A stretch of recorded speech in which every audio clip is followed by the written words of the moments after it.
we're like, oh, I get it. Okay, they're gonna go over there, and then they're gonna bomb those guys, and then like they go dancing. It's like, wait a minute, what? So those Chinese, that's all they do? They bomb people or they go dance? Well, in movies.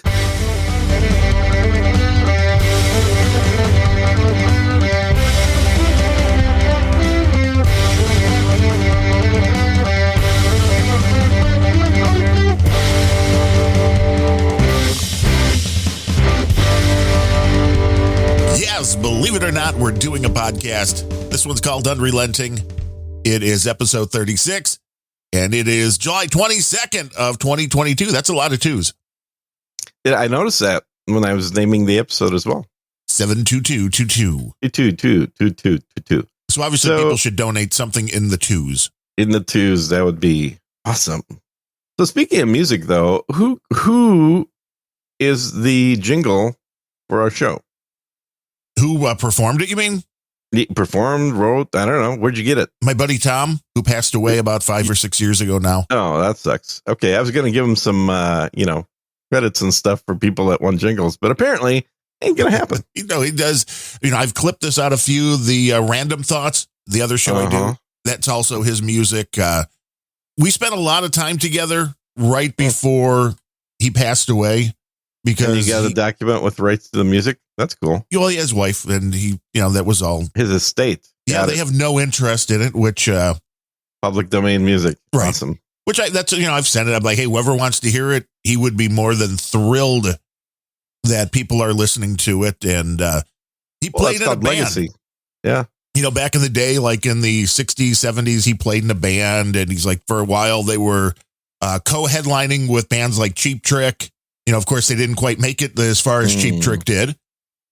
But he, for years, didn't play because, life gets in the way. And he was like, I have some stuff that I've been thinking I'd like to record. I used to play in the band. Ooh, what did you play? Bass? Drums. Oh, so really? You seem more like a bass player. Although, now that do I have a goatee or something? Or? Yeah, kind of. You have the very long one. You have that, well, which would get in the way with drumming. That could be dangerous. Would you have to tie the beard behind your head if you wanted to go drum now? No. It wasn't a drum set. It was ethnic percussion. Ethnic. So you play the bongos or something? Yeah. Mm-hmm. Or tambourine? I played conga and a variety of other percussive instruments. Gene was. I used to have a store. I used to have a store that sold percussion. Oh, you were the best damn triangle player they ever saw. Damn straight. Yeah, this was we did kind of a mix of jazz and polka. Okay. Now that I would like to hear. Yeah. Yeah, it was interesting. A little bit of reggae in there too. Jazz, polka, and reggae. What was the name of the band? Just Flaming Jews. Well, that perfectly makes sense. Because nothing says reggae and polka as much as the Flaming Jews. It was kind of a, play on words with because the Poland is where the Auschwitz is and stuff. It would totally get you canceled or killed today if that band showed up. Probably. I mean, it was. It would not be pretty. We played in the sort of hipster coffee shop circuit.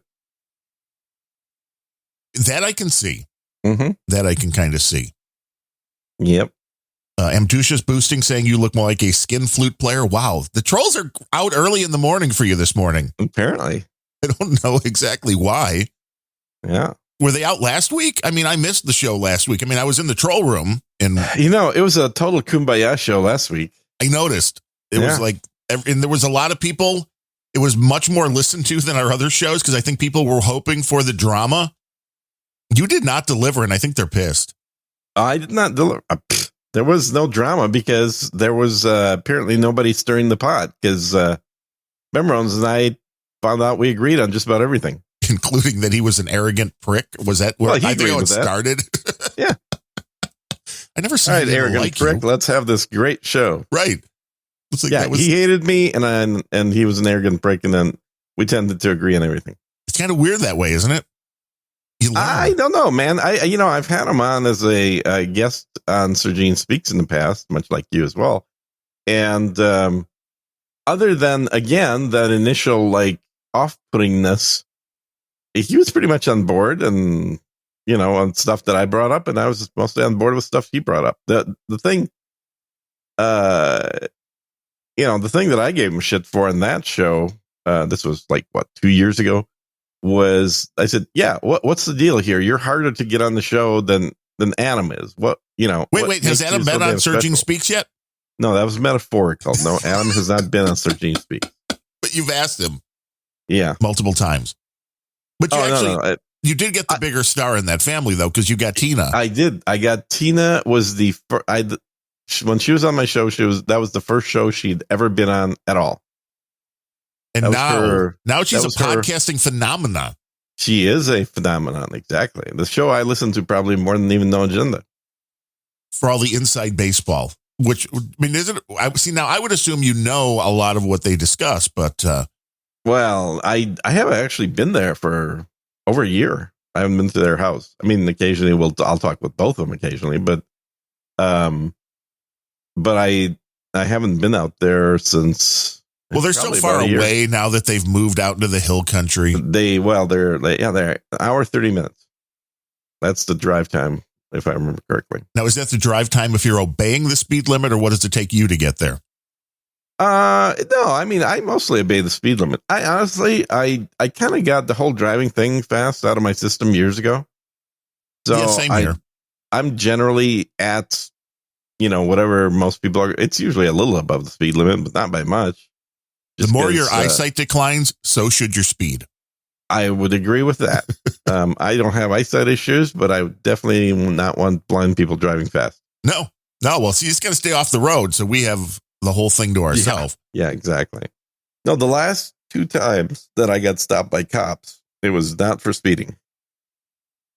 Would you like to discuss what it was for? Well, they don't like people using guns from inside the car, apparently. I don't know.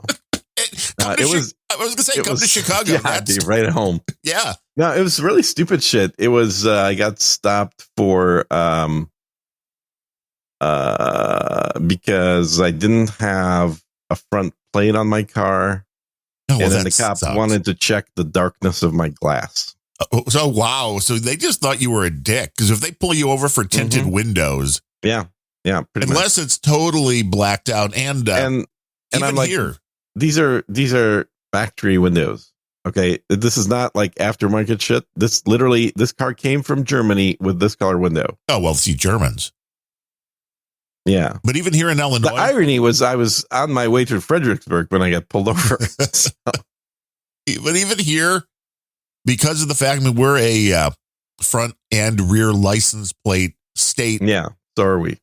But they're talking about dropping that to save the state money. That's awesome. Because they can't afford an extra piece of tin. That's aluminum. I don't really, aluminum's gotten in price by about 4x. Well, everything's gone up. Yeah, but like a lot. And it's all coming from China. I just don't like the way front plates look, so I never put them on. Well, the way they usually attach to the car, too, like when I had... It's an afterthought. Right. It doesn't flow with the car. Yeah.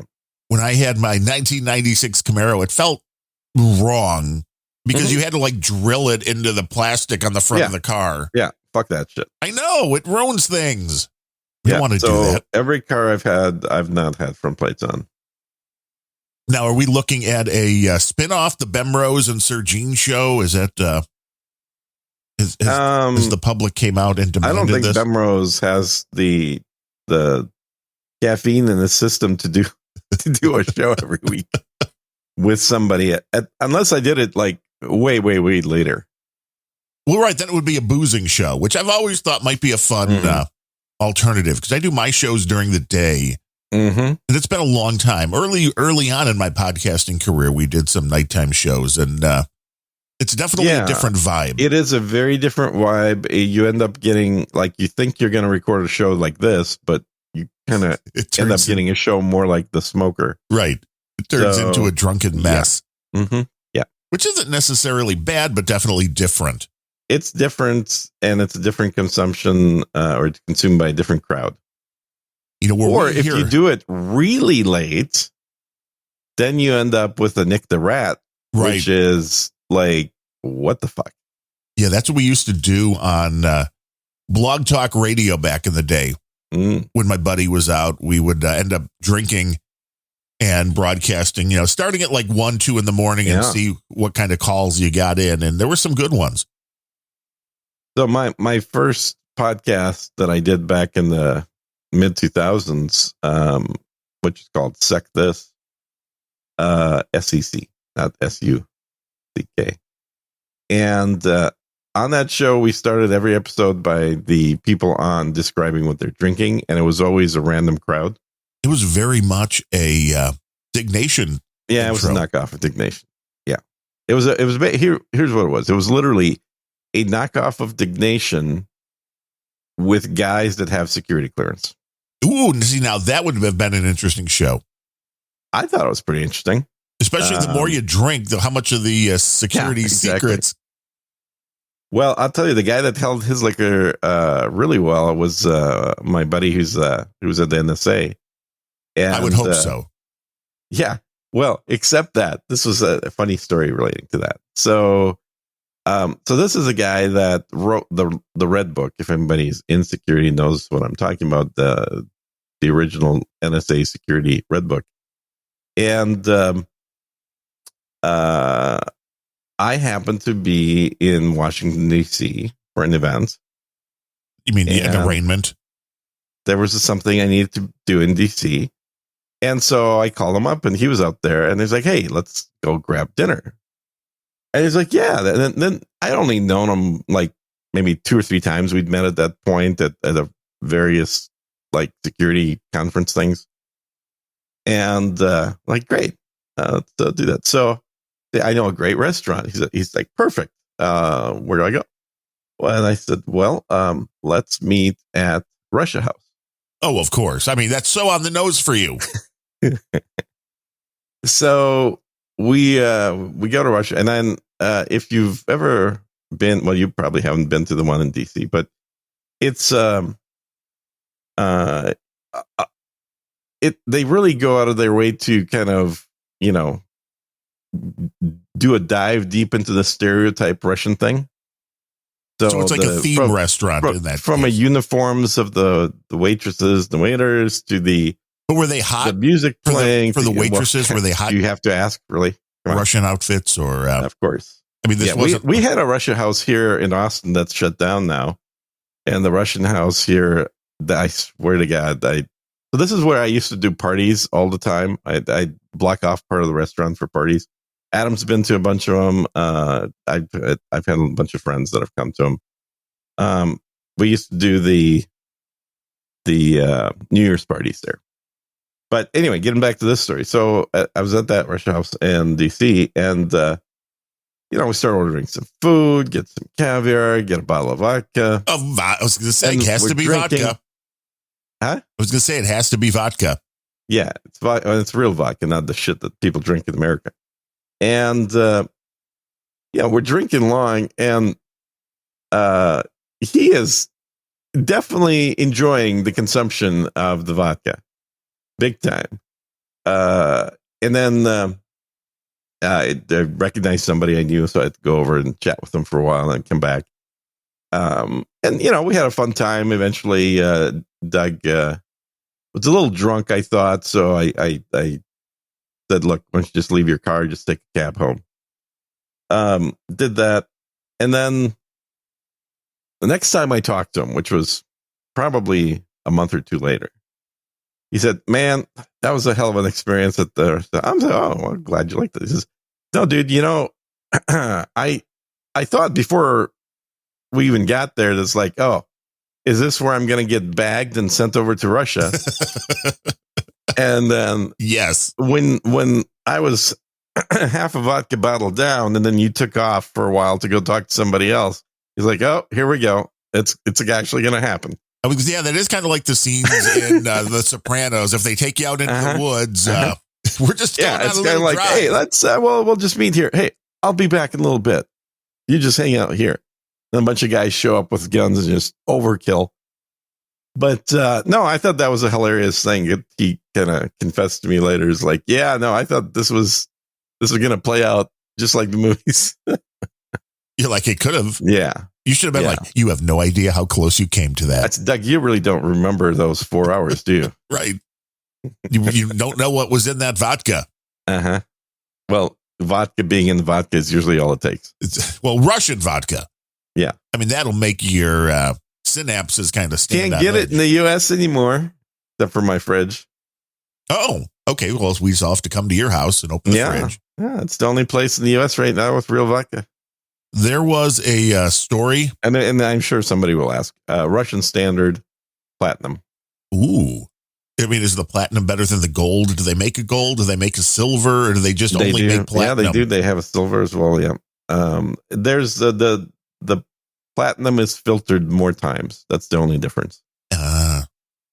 Which makes sense. I can't remember how many. I think the standard is, which is silver, I believe, is maybe 20 times, and the platinum's like 50.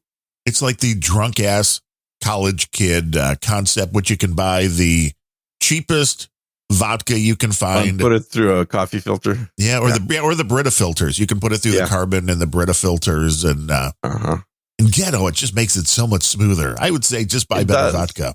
Well, yeah, or because that filter is more expensive than a bottle of vodka, right? But it actually does for cheap vodka. It won't make any difference for expensive vodka, right? Because it's filtering out the impurities. Well, yeah, because carbon predominantly takes out organic substances, and that's what adds flavor. And so by filtering shitty vodka like Grey Goose, you may end up with something that actually is closer taste-wise to what vodka is supposed to taste like. And a lot of the stuff it's filtering out is also the stuff that causes the hangovers. Correct. Yes. And that's why if you drink pure vodka, you do not get a hangover. See, pure Russian vodka, you drink all day, party all night, wake up feeling refreshed. Mm-hmm. Why can't we get a sponsorship from Russian vodka? Because you can't buy it in the U.S. I mean, that's irrelevant. We have people outside of the U.S. listening.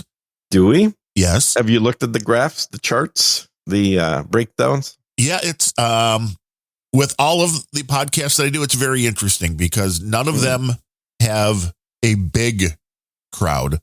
I mean, most are around 1,000 regular downloads per episode, which is a very small podcast. But within that sample size, you're always getting a decent amount from, besides the United States, over in the UK, the Netherlands, Germany. There's always some that pop up in very weird countries like, Iraq and Iran. Where did you run to? Which one? Where did you run to? Where did I run to? Oh, I ran so far away. Mm-hmm. Yeah, it's early in the morning to do a flock of seagulls. Iran. It's pronounced, not Iran. Iran. Well, now you're going to get into the Kyiv and Kiev thing again. I did. I talked about that the other day. Yeah. But there's it's pronounced Kiev. Kiev. I mean, we've always said because of, the chicken frozen stuff you buy. Yeah. That has. Now, why is it just because there is like butter and chives? Why is that a chicken Kiev? Now, did that start in Ukraine, or is this just a appropriations? No.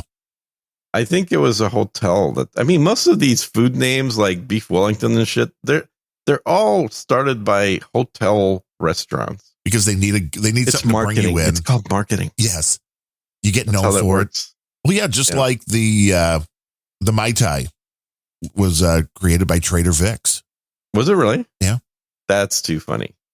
That's really, it's so on the nose. It's it's kind of crazy, but we have a very interesting group of people listening, which I like. We do. It's the weirdest thing about doing this, which is as a kid, it was, I can find cassette tapes of me at like 12 or 14 years old doing the radio DJ thing and doing the talk radio thing into a microphone and recording it onto a cassette. The concept that you could do this in your home at your desk, like I am now and you are, that people are listening from all around the world instantaneously is just, it's wild, really. And we thank everybody for listening. especially when And you then do it live and come into the troll room. Yeah. For those people that are allowed to come into the troll room, sure. I saw you in there on Friday. You didn't even That's mention it? interesting because I wasn't in there on Friday. Somebody decided to come in as me, apparently. Right. And then you didn't mention when I booted you out of there again. That's because I wasn't the one in there. I think you were. I don't think so. It may be a mystery that nobody will ever know. Mm-hmm. But even the NPR, I saw an article this morning, the liberal NPR, corruption concerns involving Ukraine are revived as the war with Russia drags on. Oh, it can't be. NPR. There's no corruption. NPR. Or is NPR ever wrong? I mean, here's the thing. NPR clearly licking the boot of Putin. Now I am questioning if Ukraine is actually corrupt, because if NPR says it is, I'm like, wait, NPR never is right about anything. Mm-hmm. Ukrainian President Vladimir Zelensky's dismissal of senior officials is casting an inconvenient light on an issue that the Biden administration has largely ignored since the outbreak of the war with Russia. Ukraine's history of rampant corruption and shaky governance. I know, this is NPR. Somebody broke in there and changed the copy, clearly. As it presses ahead with providing tens of billions of dollars in military, economic, and direct financial support aid to Ukraine and encourages its allies to do the same, the Biden administration is now once again grappling with longstanding worries about Ukraine's sustainability as a recipient of massive infusions of American aid. Hey, Mr. Zelensky, I think your checks are about to get cut off. Well, he's asking for $100 billion a month right now. Oh, is that all? I could use $100 billion a month. He says that's the amount that the war with Russia has cost his country in lost productivity, and he'd like to get a check for that, please. That would be nice. We would all like. Think he's going to get it? No, I think he's going to get it. It's interesting that this is the ultimate in the liberal media bringing this up, and it's also, if you go down a little bit further, they mentioned these issues which date back decades. And were not an insignificant part of former President Donald Trump's first impeachment. So now they're even tying Ukraine to Donald Trump. Oh, yeah, there you go. I mean, this is the death knell for Ukraine when the liberal media in the United States. It'll turn out Ukraine supported Trump, and that's it. That'll be the last check. They're done. Not only that, but Biden might nuke them. Well, if it kills some Russians, I suppose. Well, there have to be at least one or two Russians in Ukraine. Yeah, I would imagine. Maybe like 35% of the population, but yeah. See? So it could all be easily explained away. Mm-hmm. But this is where, as I've said from the day one on all of this, there's way too much going on for me to tell you anything about what's really going on. Well, that's probably true of every topic. Well, this is true. I know nothing about nothing. I mean, you sit in the basement all day long. What are you going to know? Why would I want to go outside? There are people out there. Exactly. There are the unclean people. Damn, it's vision. Hot. When it gets hotter, the more I want to just stay inside. Exactly. Well, we all kind of want to do that at this point. Yes, which is why last Friday the AC dude was out here. And, yes, and you had to miss the show. Yeah, which is okay because the air conditioning got back on. And he got me a price on a whole new unit, which they're not cheap now, which, of course, Biden's America. I don't think they were ever cheap. No, well, not super cheap, but they've gone up quite a bit. So I remember AC's running about $3,800. This, about 4,000. Yeah. So it's not horrible for a 3-ton machine. Not that much more expensive than what I recall. And that's a whole house unit you're talking about. Correct. Yeah. And he tracked the leak down. He came out yesterday because he's like, did anybody ever try to find out where the leak is? Because if it's a simple leak, then you might just be able to fix it. And it's in the coil. And he's like, well, you could replace the coil, which is like $500 or something. Or you can try this magical juice that is basically kind of like a run flat sealant for tires. This is kind of a similar thing for the HVAC, which is a chemical that's safe to go in with the coolant. And when it hits condensation, which it will if there's small leaks, that it will just seal itself. Interesting. And he's like, it's about 75, 80% of the time it'll work. He's like, but I would try that. He's like, it's not my money. He's like, if you want a whole new unit, get a whole new unit. But I would try this. And then, so we'll see where it goes. I mean, it would be much better to do that. So did you get a whole new unit or did you get this $80 leak thing? He's going to do the leak thing. The old unit's still working because once you pump it up with the coolant, it works. Which is why he's like, it's your unit's Does it work with the new coolant? Because you can't buy the old coolant anymore. Yeah, so it's a new. The machine's new enough. Oh, okay. That it runs on that. Ancient. Got it. Yeah, because the old stuff. Wow. Yeah, he said he just ran into a buddy of his who had a couple of those tanks of that stuff, and he's like, "What's that going for now?" And the guy's like, "About 1,600 a tank." Yeah. It's like, wow. Like what are they? The chlorofluorocarbons, the Freon. So bad for the environment, It's totally not bad for the environment. That was all bullshit. Right. And he's like, there are still, places that have those old machines. So it's like service on those. Eventually you'll die. And that's the only stuff they still use in China because it's cheaper. Yes, Amducious. This is the only podcast where we talk about my size of my unit for hours at a time. Yeah. And how much he charges. Right. With the size, the bigger it is, the more it is. I mean, this is not a surprise, is it? Yeah. I mean, it is a pretty old unit that you have to fix because it's not working. It can't hold its own pressure. This is sounding a lot more like me than the air conditioner. But that'll be hopefully the repair will work. If not, you got to bite the bullet, and then I'll just have to ask people to boost way more often if I have to get a whole new. The air conditioning boost. Yes. Which would be nice. I mean, it's 90 degrees. It was like 92 yesterday. And of course, he was out here for a couple of hours. And while doing the leak looking for, the machine had to be off. So it took like the rest of the day for it to catch up. But it's all nice and cool right now. I mean, I'm not going to complain about the heat because y'all got some heat in Texas. We've had a bit of heat. It's been over 100 just every single day. How do you live with that? I mean, I know Joe Biden's going to do something about I think more it's wind. coming to an end here because today it's only 87 right now and it's supposed to be 101. Oh, well, that's like cooling down. Yeah, it's in the trend is in the cooling down direction, but it's been, I think it peaked at 110.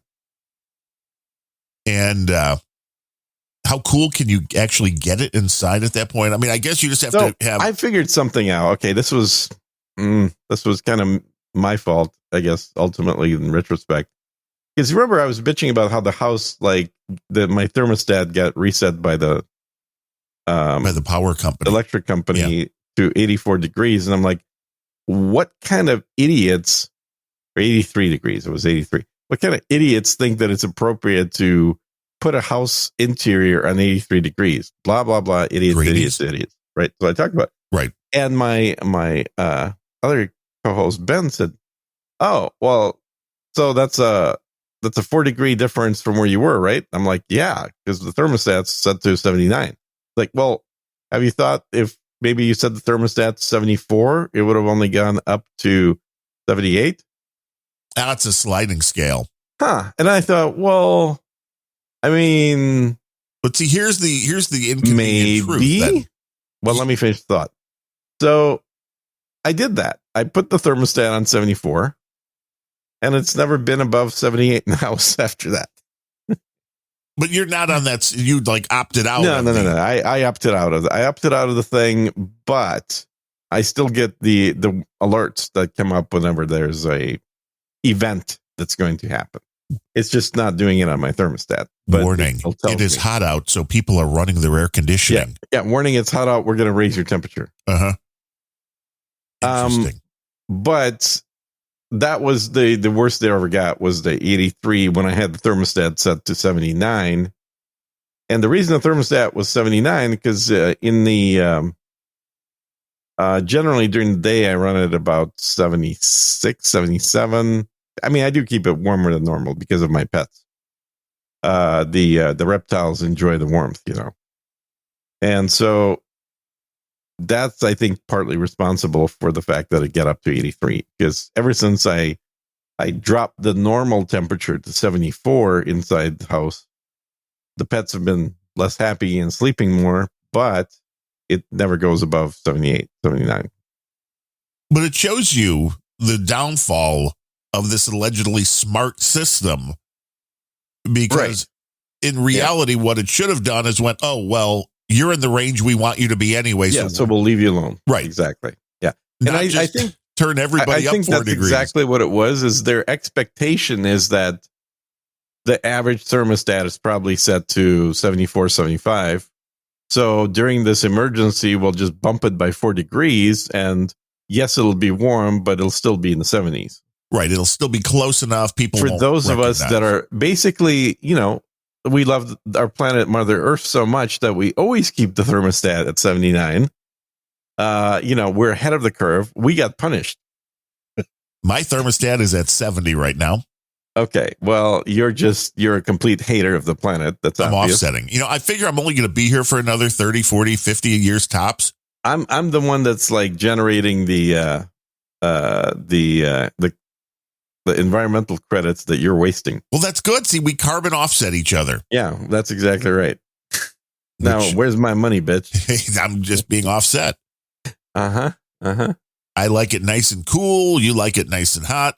I mean, if you want to cool down, you get some of that Russian vodka out of the fridge. Yeah, exactly. I didn't mind, obviously, it being cooler. It's just I've had reptiles living with me for a long time, and I don't mean my parents. I thought it was going to go with your ex-wife, but Yeah, that would have been a much better joke. Yeah, that would have been. But yeah, she's definitely not a reptile. But if she was a reptile, she'd be a lot friendlier. Oh, but a lot warmer, right? A lot warmer, exactly. Yeah, exactly. A lot cuddlier. But I did get reptiles because of her originally, because that was my first reptile pet was actually something that I got her for her birthday. See, Chinese that broke my brain. Why? Never met a woman that was like, "What do you want for your birthday?" Well, she didn't say she wanted one for her birthday. Oh, is this why we were at the pet store? I was gonna say, is this why you split up so quickly afterwards? Yeah, no. This is way later that we get divorced. But no, she. Well, first of all, she was a veterinarian, so there's that may explain some things, like unusual pets. But no, she thought that the Chinese water dragon was the coolest thing ever. And so I decided, that's a good birthday gift. And now, is it an easy pet to take care of, a Chinese water dragon? Relatively easy. I mean, you do have to be sensitive to the temperature and the humidity. So that makes it a little less than easy. But, they eat mostly like grubs and worms and things, or crickets. They're carnivorous. So... Oh, so they're evil creatures if they eat meat. Well, I don't know about that. I mean, usually it's cool creatures that eat meat. Not very but green. they're fun to watch. They're pretty active. They don't require a huge cage. I had a pretty big one for them. It was about 3 feet by 3 feet by 6 feet. That qualifies as a fairly large. Yeah, for two of those things. So that was pretty good size. But yeah, they're supposed to, I mean, at the pet store, they said they live about 3-4 years. And one of them lived to 9, the other one lived to 10. So they seemed happy. So I think they were pretty happy. I mean, eventually when they died, they were blind and just, old age. It's the way we all want to go. Old age. Yeah. Hey. And then the other one that I got, which I guess wasn't really for her, it was more our pet, was a small snake, a ball python. And that ball python is living with me right now. A little bit bigger? No, they don't really. They kind of stopped growing at about 6 feet. I mean, it was a baby, obviously, when we got it. It was tiny. But that ball python, she is right now 20 years old. Living the good life, Austin, Texas. Yeah, pretty good life, I think. They moved here from Minnesota. Oh, well, then they're this is way better weather. That pet moved here from Minnesota. I guess all the other ones, the ones that moved are dead. And then the big snake that I have, Hey, now. the 20-foot one, that one I got when I lived in Dallas. It's like a zoo. So if you go to Gene's house for some Russian vodka, you can just see the exhibits, creatures from the past. The exhibits will see you because they have free reign. Oh, yeah. And if they decide that I don't believe in cages for carnivores. Carnivores get to walk around anywhere they want. If they don't like your guests, the guests are in trouble. Yeah. Well, the guests have to sign a waiver when they walk into the house. That makes sense. I'm sure there's a whole system in place. Here, you have to make a video saying there's a microchip as well. No, that makes sense. Mm-hmm. So, what do you think about the corruption in Ukraine? Is there any new Ukraine news on your side? Honestly, I mean, there's been a few videos I've posted in No Agenda Social, but it's mostly just more of the same. That's the category I would put it in.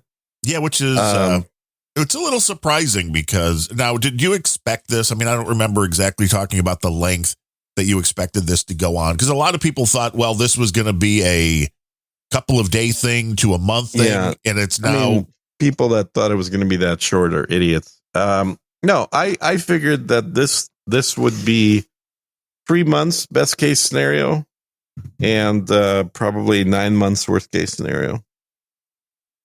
Seems so like we're definitely moving towards the worst case at this point. And it's really there's the media here has kind of, I mean, besides NPR saying that Ukraine is corrupt, NPR is infiltrated by Trumpers. Wouldn't that be interesting? Mm-hmm. At least it would be a whole different type of programming for people. Oh, that it would. Yeah, for sure. We don't want the corrupt people to be getting our money. It's like, what do you think's going on? But the one thing I did say right from the get-go, from the first days, is that Ukraine will have a line drawn from the northeast to from the northeast to the southwest, separating out the portion that is Russian controlled, and we are almost to that exact thing right now. Something for people to watch for, because it seems like that's about the most likely conclusion of all this. Well, it's not random because those areas, the southern areas, the coast, and the eastern areas are majority Russian ethnic population. NetNet is bringing up a story that I saw earlier this week. Twitter blocking Russian embassy over biolab tweets. It was the Russians that were. There was a story that came out, and I didn't even read this because I thought this was just too bizarre. That their theory was that Ukraine was doing so well in the war because they have bio-created warriors that they've created, enhanced in a lab with the United States. I'm like, this just sounded like pure sci-fi to me. I think I watched a movie like that. I mean, there's been a lot of movies like that. Yeah. What was it? There was the one about that superhero character. What's her name? Red Spider or something. I don't know. Black Widow. Yeah, that's the one. Black Widow. Red Spider. Which makes no sense because she's not really black. She's white, isn't she? Very. I mean, Scarlett Johansson played her in the movies. Jewish, but pretty white enough. But I go back to the television show, which I'm betting that you watched back in the day. Which one? Dark Angel. Oh, yeah, I watched that. Yeah, sure. A young Jessica Alba and a young Michael Weatherly. Yeah. And the whole concept was she escaped from a facility. She had a barcode on her neck, right? That was, I think, the back of the neck. Yep. That they were growing the next generation of fighters. And this is basically the story that's coming out now, that this is what's happening in Ukraine. I'm like, I don't buy that because I don't think Ukraine's all that advanced. I mean, if the United States there's actually a TV show. I don't know if it's on Amazon or on Netflix that was about a young girl that was also kind of grown in a government facility to be a super warrior. It was a girl's name was the name of the show. Let me see if I can find it while we're talking, but keep going. Was it Nikita or something like that? Something like, well, Nikita was, that was a French movie originally and then turned into a US TV show. that was about a woman who was actually a drug addict who was given the choice of either life in prison or changing her identity and becoming a, super spy kind of character. And there was a report today that Russia and Ukraine are making a deal so they can export their wheat. Mm-hmm. So, I mean, they're working together now. It's all kumbaya. Nothing to worry about. There's no corruption at all. Yeah. Except for in Ukraine. Right. Well, in Ukraine, that's obviously there's corruption. Yeah, there's a plenty of corruption way before Ukraine. It was even a country. It was just a region, and it had plenty of corruption happening there. It was somewhat known for being a corrupt part of the USSR. And this is not a new thing, this concept that, we're going to grow warriors in a lab. No, I don't think that's... It's basically a Star Wars movie, too, isn't it? All the clones. I mean, this is the Clone Wars. Yeah. Well, there was... wasn't there even stuff like that back in the 50s with, part of the Superman kind of comic book thing that the Soviets were growing these super soldiers by combining chimp DNA with human DNA, maybe, and creating men that were 10 times stronger. That would make sense. But this is now the claim that's being put out there, which I don't know. That's seems a little far-fetched, although it is Twitter, so who knows?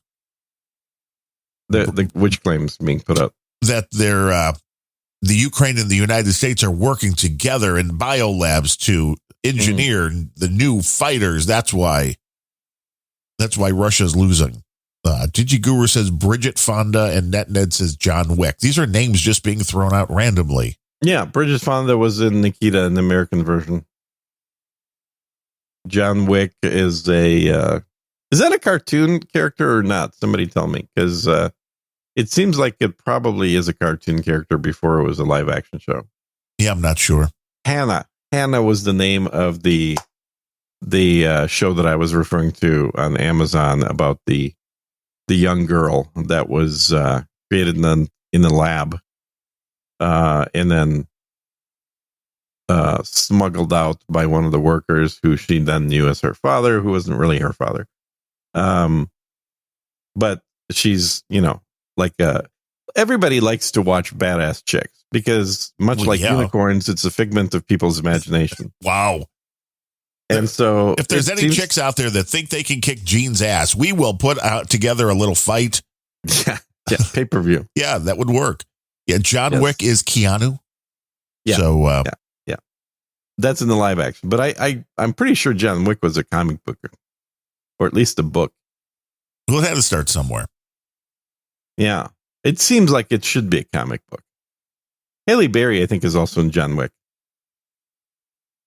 To be honest, I've only watched it on an airplane. I've never taken the time to watch the full series of John Wick movies. There's 3 of them, I believe. But I've seen bits and pieces on the airplane while doing other things.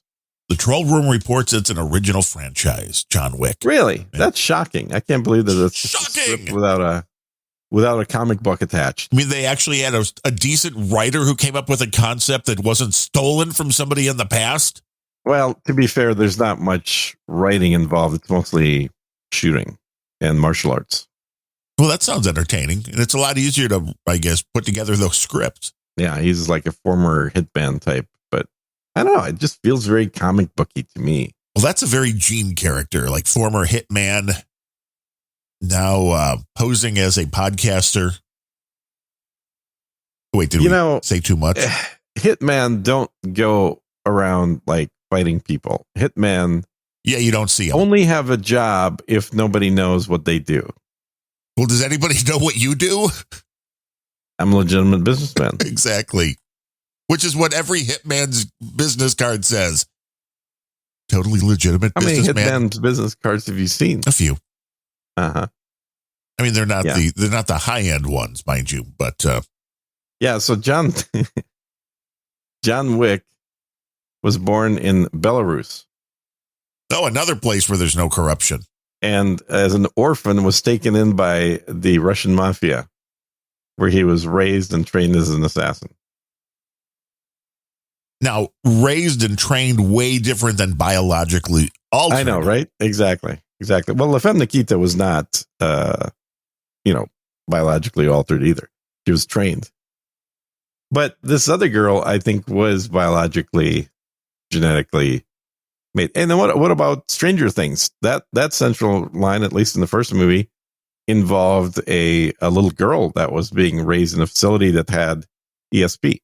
Yes, Or not just ESP, she had kinetic powers. I saw most of the first season, was not a huge fan of the show. I've always been a fan of Winona Ryder, so I do like that they've given Ronnie James Dio some props in that show in this most recent season. Yeah, I haven't watched the new season. It just not really interested. Have you seen The Bear yet? I've not seen The Bear yet. I mean, you've had 2 weeks. It's only 4 hours. What are you doing? Adam Curry told you to watch The Bear. How do you not listen? And I just have not gotten around to it. What channel is that on again? Hulu. Oh, that's probably why. Yeah. Hulu doesn't, I'm not normally a subscriber of Hulu. It is only on Hulu or, those torrent sites. You might find it on, if you need somebody to send you a link. I can anything illegal at all. I can do that for you. It's not the 1989 film The Bear, though. No, this is a brand new. And to call it a television series, I think is wrong because it's 8 episodes at a grand total of like 4 hours. So it's the British TV series, kind of right. Which really pisses me off because there's some British shows I really love, and it's like, oh, let's start watching that, and then and it's done. Right? It's like if you find it on a Saturday afternoon. I'm watching it right now. It's it looks like there's a lot of good cooking season here. There is.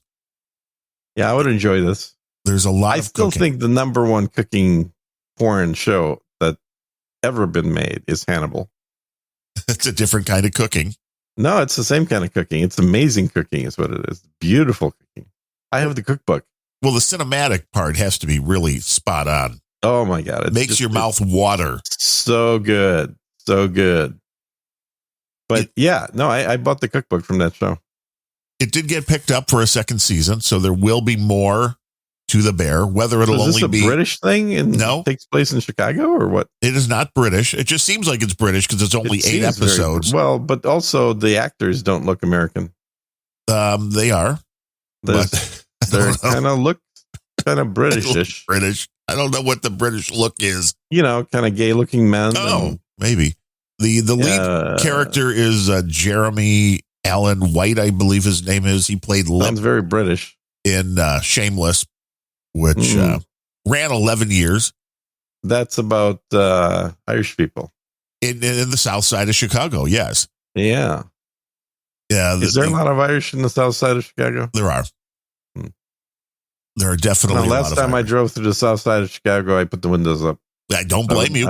I wouldn't know who lives there. You don't want to know. You want to get right through some of those neighborhoods as fast as humanly possible. Which is why I've mentioned this on all of the other podcasts I do. But NASCAR coming to Chicago, I'm just waiting for the first driver to get carjacked during the race. Really? That would be the best. Now that would be a hell of an addition to the race. That would be the ratings bonanza that. Yes, they pull in. It's like.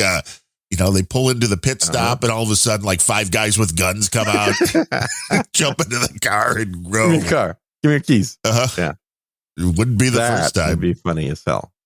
It would not be the first time in Chicago. And they're asking for trouble because this is going to happen next year in July. If all things go as planned, it's happening over the 4th of July weekend, and it's happening partially on Lakeshore Drive, partially. That's like a totally muggy weekend in Chicago, too. Horrible. Yeah.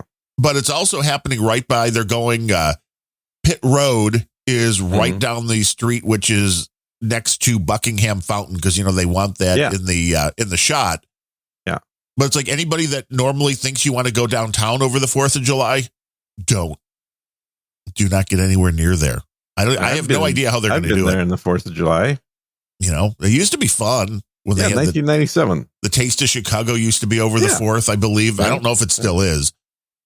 It's been a few years since I ventured down. It's been a few years since I ventured to Chicago. It's probably been 15, but I used to go there all the time. But having a race through the city streets, I'm just taking bets on, will any cars have bullet holes at the end of the race? Because, I mean, if not, it's really not a Chicago race. Do you think it's dangerous to drive a race car? Do they have the routes already mapped out? They do. They have it on NASCAR.com, at least right now, what they're assuming. And as I said, part of this will go down Lakeshore Drive, which means if you have to close Lakeshore Drive for a week or so around this race, people are going to hate it. Allegedly, they're talking about going right by Soldier Field. And like, as I said, Pit Road's supposed to be right by Buckingham Fountain.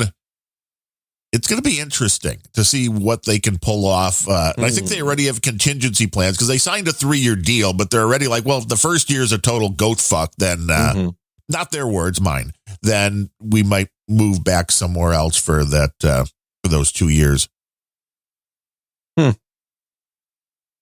So when I go to NASCAR, it tells me to turn off my ad blocker. Why would I turn off my ad blocker? I don't know. I hate that. I love my ad blocker.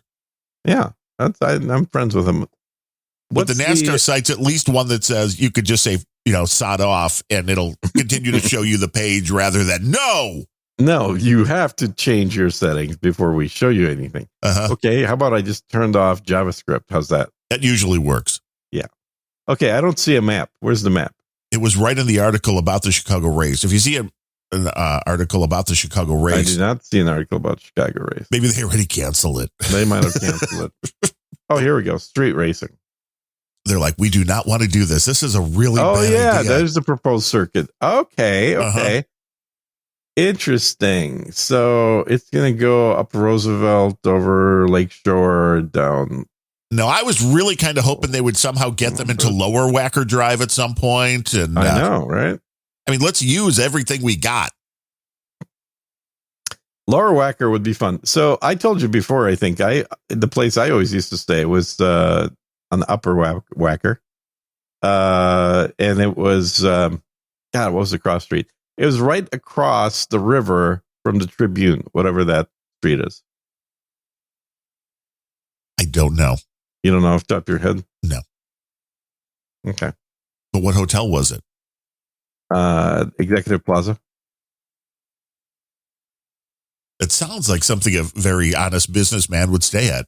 That's what it's called. What? You give me shit about the hotel now? Really? Yes. I mean, I thought it was great. It's like a totally honest businessman, of course, would stay at the Executive Plaza. I mean, where would you stay if you were in Chicago? I wouldn't usually stay in Chicago, although I heard the Trump Hotel is really nice. Oh, okay. So I found it. Yeah. So it was off of what street is this? Michigan and Wacker. It's now a Hotel 71. Is it Hotel 71? It says Mather Tower. The link that he brought me to says Royal Sonesta, Chicago downtown now. Oh. Royal Sonesta? Sonesta, Sonesta, the Royal Sonesta. 71 East Wacker Drive. That sounds right.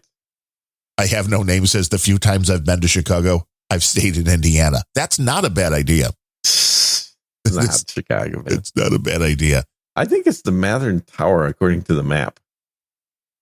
It's possible. These things change names and owners all the time. They do change names and owners. And and I'm sure it hasn't been Executive Plaza for a long time. But what I loved about it is it's right on the bend of the Chicago River, right where Wacker, follows the curve of the river.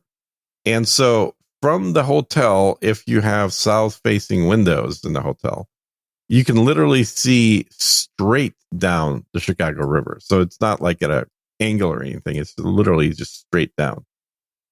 And then from there, I mean, I used to walk this whole area from the hotel down to Lakeshore, down to the pier, and then over to I think there was a Gibson's Steakhouse out there. Oh yeah, there's multiple Gibsons now. Yeah. They have an Italian themed Gibson's. Do they? Where they have the upper level, as far as I understand it, has a retractable roof. So during the summer on nice days, you have al fresco dining on the upper level where when they're smart enough to know there's a lot of usable space that when it hits 40 below, they still want to use it. So why not have a retractable roof in a restaurant? Nah, might as well. It's a good idea. Genius, really. And then coming back, walked by what's his face? The radio announcer guy restaurant. Oh, Harry Carey. Yeah, Harry Carey's. The announcer guy. Legendary baseball announcer. Yeah, well, you knew how I meant. Started in St. Louis, made his way to Chicago, worked on both the South Side and the North Side. He was a bud man, that Harry Carey. Yep. Never ate there, but walked by it all the time. So, Never yeah, Michael Jordan's. I really back then Chicago was very much a pedestrian city. Yeah, it was fun. Chicago. I mean, that was great. I skipped a lot of school in college, which would be 88 to 92. And because, the city was right there. I mean, we went to school in Lincoln Park. So we would just go, hey, do you want to go to class or do you want to go to, Hooters or Water Tower or to the record store? You want to go down to Tower Records? Yeah. Mm-hmm. I remember going to Tower Records. Dude, I loved going to Tower Records. Yeah. I bet you did. I mean, I spent way too much money, but it was like this was when you actually had to find music and you couldn't just, press a few keys on a keyboard. Yeah. I know kids are listening going, what do you mean record store? What do you mean find music? These things, I mean, it's like the size of this store. I mean, before Tower Records even, there was one I remember going to downtown. You've been to the Virgin store in New York, right? I've never been to the Virgin store in New York, but I was at a Virgin store in Orlando right after it opened. Oh, okay. I don't know how big that one was. The New York one was huge. Oh, it's amazingly large.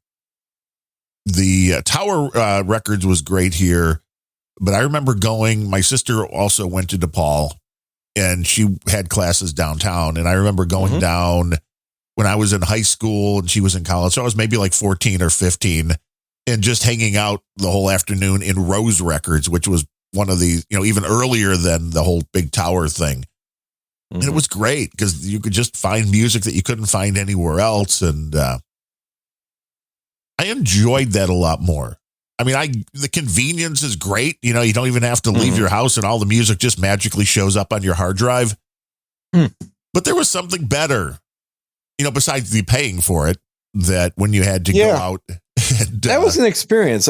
My local store was called Digital Only, and it sold just CDs because I think all other types of music medium was crap. Well, and they were a lot easier to store. Yeah, it was more compact. Shelf. But the cool thing about that store, unlike other music stores, was that every CD was opened and you could listen to it before buying it. Oh, right. Listen, yeah. They weren't shrink wrapped. They were, they were like the ingress and egress out of the store was very inconvenient. Yes. You have to go through a turnbuckle. Yes. But the flip side is all the CDs were open and you could bring them up to the cashier and then say, I'd like to listen to these. And they give you, put them in, give you the headphones on, and then you can listen to them yourself. Yeah. I remember a place here that had 8 or 10 CD players just sitting in a little kiosk. And so you could decide what you're buying based on listening to it, because a lot of stuff that I bought was fairly esoteric. It was not top 40 by any means. I believe that. The Noah Jenna is that a shocker? Yes, the Noah Jenna Millennial says the gun store with the shooting range in the back is the new record store. And it's always been that way, I think. Yeah. I mean, most good gun stores have always had a range in the back. Right, because they're they keep changing the name of it. I think it went from point blank to shoot point blank to now it's range something or other. But I love when they run this stuff like, oh, come in for a free 5-shot firing of this brand over the weekend. It's like, it's great. It's just like a wine, tasting thing. Try before you buy. Gets you to buy it. Yeah. But that was a great idea. Not a bad idea. With the music, that was a great idea. I'm still waiting on, apparently, the most elusive gun out there. Ooh. Ugh. Which is? Well, I've had this on order forever. And it's just like, apparently they're just not showing up in stores, and they're way too overpriced and gouged if you go on the auction sites. I'm waiting on a IWI Galil with a 9-inch barrel in 7.62 by 39. A Galil. Let's see, IWI. Let's see here. Wow, those look like dangerous guns. Oh, because they're black? Right. Yes. That makes them dangerous, right? They look like an assault rifle, Gene. Why would you want that? What could you possibly need that for except to protect yourself against the animals in your house? Deer hunting? The deer. What are the deers armed with? Deer hunting gun? How horrible that you would kill a deer. They can't even fight back. Oh, you never hit a deer, have you? No, I have not. But they can absolutely fight back. They'll damage the hell out of your car when you hit them at 60 miles an hour. Yeah, and they'll damage the hell out of you if you piss them off. Yeah, I've been pretty good about that. That sounds awesome. I know. I figured I would try a Dvorak and put that right up near the microphone. Uh-huh. Is that soda water? It sounds like soda water. It is. It's Poland black cherry, a polar black cherry, all natural seltzer. Yeah, that's what I could tell by the sound of it, because one of us has good ears. The other one, I don't know. I can tell you exactly what sounds good and what doesn't. Well, that was part of the training. I mean, you did sound halfway underwater when you were talking to Bemrose last show. Bemrose underwater. I think that had more to do with the fact that I was running on 3 hours of sleep. That might be, because you sound way better today. Yeah. That was not a function of technology, unfortunately. That was a function of the vocal cords. So when you said you gave Bemrose an extra hour and pushed everything back, that was more for you than being nice to Bemrose. Okay, I mean, it was really for both of us. No, I was just happened to be up until 5 a.m. that day, and then I had to record with Bemrose. You had to, right? That is, so you were probably up. Well, I did have to, because that was my slot that I was told was the slot that I can't go over time with. So Well, because on Fridays we do have on the No Agenda stream, Adam Curry and Dave Jones come on at. I don't know what that is. Noon or 1 or something like that. It's called Podcasting 2.0. We just kept going until that started. So I think we were pretty good. I just love that you were so excited that there was more and more people showing up the later the show went. And I'm like, they're here for the next show. They're in the queue for the next guys. Yeah, I don't think that show gets a whole lot of live listeners. It gets not like No Agenda, but it gets a decent amount. Really? There's a dedicated amount of people that listen. It is kind of like work related for a lot of those folks that are in that industry. So you could probably turn that on at work and be like, hey, I'm learning the new stuff. I'm learning what's coming in. Yeah. Well, that was the marketing that we used on that show that I mentioned earlier.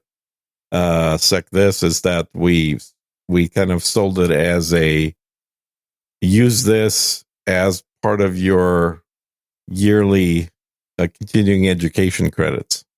And rightfully so. Yeah. So then you could get credit for listening to a podcast, because most things needed 20 hours to 40 hours, depending on what it was per year of continuing education. And if you can knock out 40 hours worth of podcast hours, that's pretty good. So, and how long was it before you had the NSA guy bagged and tagged for Russia?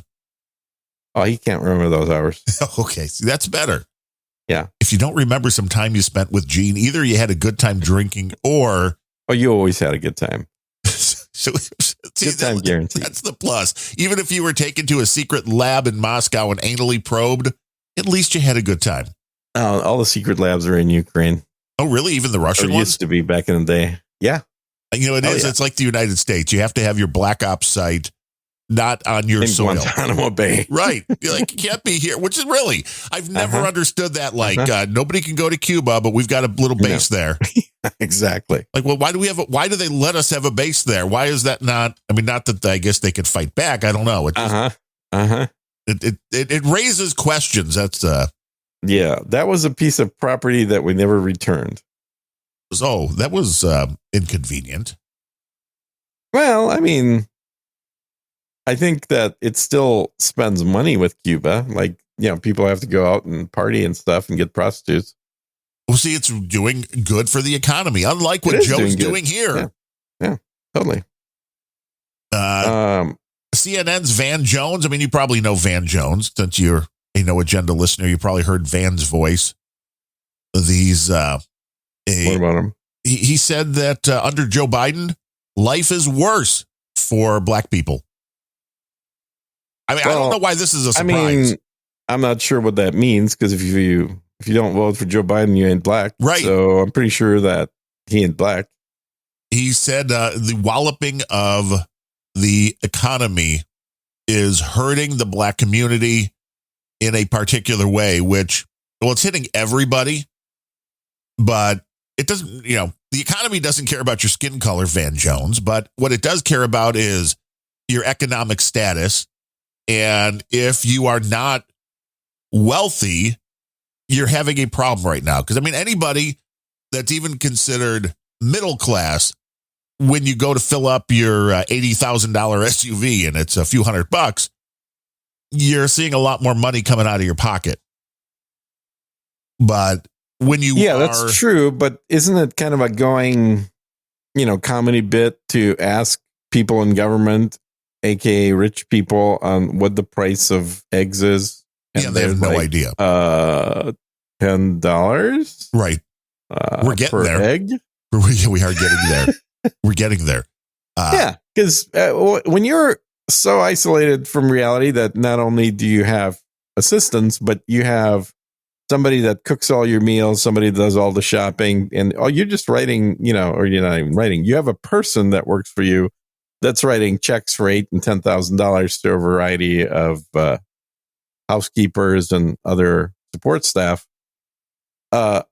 It totally makes sense why you wouldn't have any idea what the price of ingredients is, because that would mean that you'd have to give a shit and you'd have to actually go to a store once in a while. And understand, what the cost is. For people that have to do their own grocery shopping, then you see this going up. Right. I mean, I pick my own groceries out on the website and somebody else does the shopping, but I still know how much stuff costs. Well, no, I think especially so. And I've had this conversation with people, my mom included, who loves to go to the grocery store because she doesn't think that doing it online, I'm going to miss something or it's not as convenient. I'm like, I see it exactly the other way around. If I was not shopping online, I could not tell you what the cost of yogurt, for instance, has been. But because I shop online, that price is right front and center. When you go to the grocery store, who pays any attention when you're going to pick up your Chobani Flip yogurts that I like? Yeah, nobody knows that. Well, that's actually $1.10. That's more expensive. It is. Well, I figured this one out exactly because our Meijer store used to, well, they still do every now and then, maybe not anymore. They were part of a 10 for 10 deal when they have some 10 for 10 stuff. And then you get the 11th free, which means, just slightly under $1 a piece if you want to buy 11. The normal price, the retail price at Meijer was $1.29. That is now up to $1.79.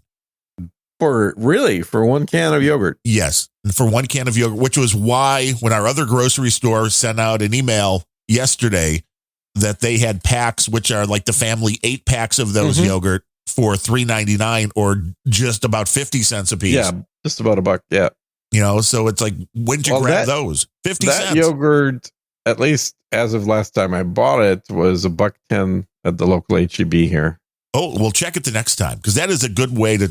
I can check it right now. I mean, I typically do grocery shopping during the middle of the podcast anyway. Looking at one item and kind of seeing what it goes. But with that, the 8-pack, 50 cents a piece. And my wife went and bought a couple of them. Yeah, the expiration date was like August 2nd, which means, they probably were looking to get rid of them. So it is up to $1.22 now. Wow, see, that's still a lot cheaper than here. Yeah. And this is the same store that has, the meat prices that I've been sending you. Oh, the crates too. This is it. And I've talked about loss leaders as well, which is, hey, they get you in, which is why they did this, besides the fact that they probably bought a bunch of the yogurts. They're advertising, hey, come in and get the yogurts for 50 cents a piece. Everybody else got them for $1.70. And then they're hoping you're going to buy everything else while you're there. I just don't like Chobani yogurt. I don't really love them, but it's just a quick little snack that I've always been. Like the Bulgarian yogurt. The Bulgarian yogurt's the best. You're absolutely right about that. Bulgarian yogurt is the bee's knees. But when it comes to flavored yogurt, you are 100 years old. I am. But the Bulgarian yogurt is it's not flavored. It's just yogurt. It has a yogurt flavor. But for flavored yogurts, I've always really liked the Dannon coffee flavored yogurt. Ooh, never tried that. Which you probably can't. I was the only person buying it for a very long time. And I would have to buy it in bulk because otherwise the grocery store wouldn't carry it. They're like, no, nobody and else most grocery stores do not carry it anymore. In fact, Dannon yogurt in general has kind of disappeared off American shelves. Which is weird. I remember as a kid, that was the big one. Yeah. There's still some Yoplait, but most yogurt has been supplanted by this bullshit Greek yogurt crap, which is very different tasting and it's thick. It's like slabby yogurt.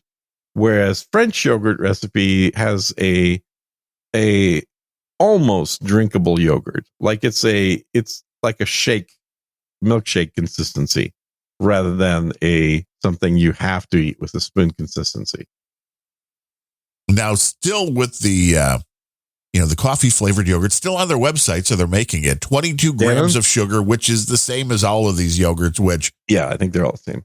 What I like about the coffee flavored yogurt is it was a that flavor was through every bit of yogurt. It wasn't like there was, if you buy strawberry yogurt, there's little bits of strawberries, right. But the yogurt is, barely taste any strawberries in it. Same thing with most flavorings. The coffee one was just brown colored yogurt all the way through. Which is maybe the reason why that didn't sell. I don't understand that. Chobani also has coffee and cream blended Greek yogurt. Yes. It does not taste nearly as good as the Dannon coffee yogurt. How about you just take some Bulgarian yogurt and put some instant coffee into it?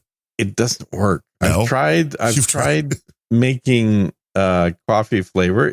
The problem is, I don't know how they do it. I mean, there's obviously some kind of mechanical process that's involved in the food production that does this, but you have to make coffee with water, but you can't add any water to the thing you're trying to flavor as coffee flavored because that'll dilute it or it'll just separate it. It won't combine correctly. So you have to make coffee flavor, but it has to be like a non-water based ingredient, maybe an alcohol based flavor or something. I don't know. It's not easy. Let's put it that way. The ingredients in the Dannon low fat yogurt, which it's really weird. The Dannon swoosh is pretty much the Amazon swoosh without the arrow at the end. Mm-hmm. The ingredients in the coffee flavored yogurt, which is cultured grade A reduced fat milk, cane sugar, natural flavors, pectin. Yep. And that's it. Yep. So what is pectin? I guess I don't know what that is. Pectin is it's emulsifier, so it thickens things. It's used often as a thickening agent. So it's kind of like a xanthan gum kind of thing. Yeah, it is like a xanthan gum kind of thing. So it's under the natural flavors, which must be where the coffee's coming from. Natural flavor, yeah. But this is one of the things I remember seeing a video, somebody talking about this, which is when you see natural flavors on a label, you should avoid it. And then you start reading labels and realize everything says natural flavors. Yeah, exactly. It's like, where do you get, how are you getting it? You have a coffee flavored yogurt, but I'm looking at the ingredients and nowhere does it say coffee bean. Mm-hmm. Kind of weird. Pectin is the thing that makes apples, or that's visible and turns brown when you cut an apple in half and leave it open in oxygen. Makes sense. Which is why you always want to put a little water on top of your avocados and keep the air from them. Yeah, same thing with butter. Keep the oxygen away. It'll last a long time. You can store butter at room temperature indefinitely if it's underwater. It makes sense. Because you're keeping it away from the air, which is where the bad stuff is. Oxygen this was on the first episode of Bemrose Talking to Sir Gene, where we talked about how oxygen is the most corrosive killer of animals on the planet, and how the first mass extinction on the planet happened due to oxygen. We should get rid of all the oxygen then. Yeah, I mean, if we want to get rid of pollution, that's probably not a bad place to start. Extinction of the human race? Oxygen is not as a side effect, oxygen is not a historically not a part of the atmosphere. It's all because of them damn plants? Yeah, it is because of the damn plants, specifically the cyanobacterium, which preceded the plants, and started utilizing photosynthesis to split up carbon dioxide into oxygen and carbon.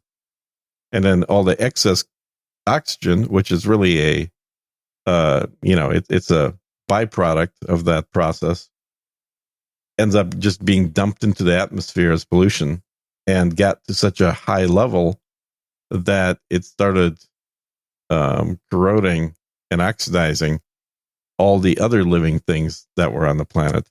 And that's where the first mass extinction on the planet happened. The more you learn. Oxygen bad. Yeah, it's always been bad. Don't we talk about antioxidants all the time? Yes. Well, if antioxidants are good, then what's bad? Oxidant. Yeah, oxygen's bad. Oxidant. It's oxygent. Oxygent, yes. Van Jones says the poor economy is a special heartbreak for African American voters.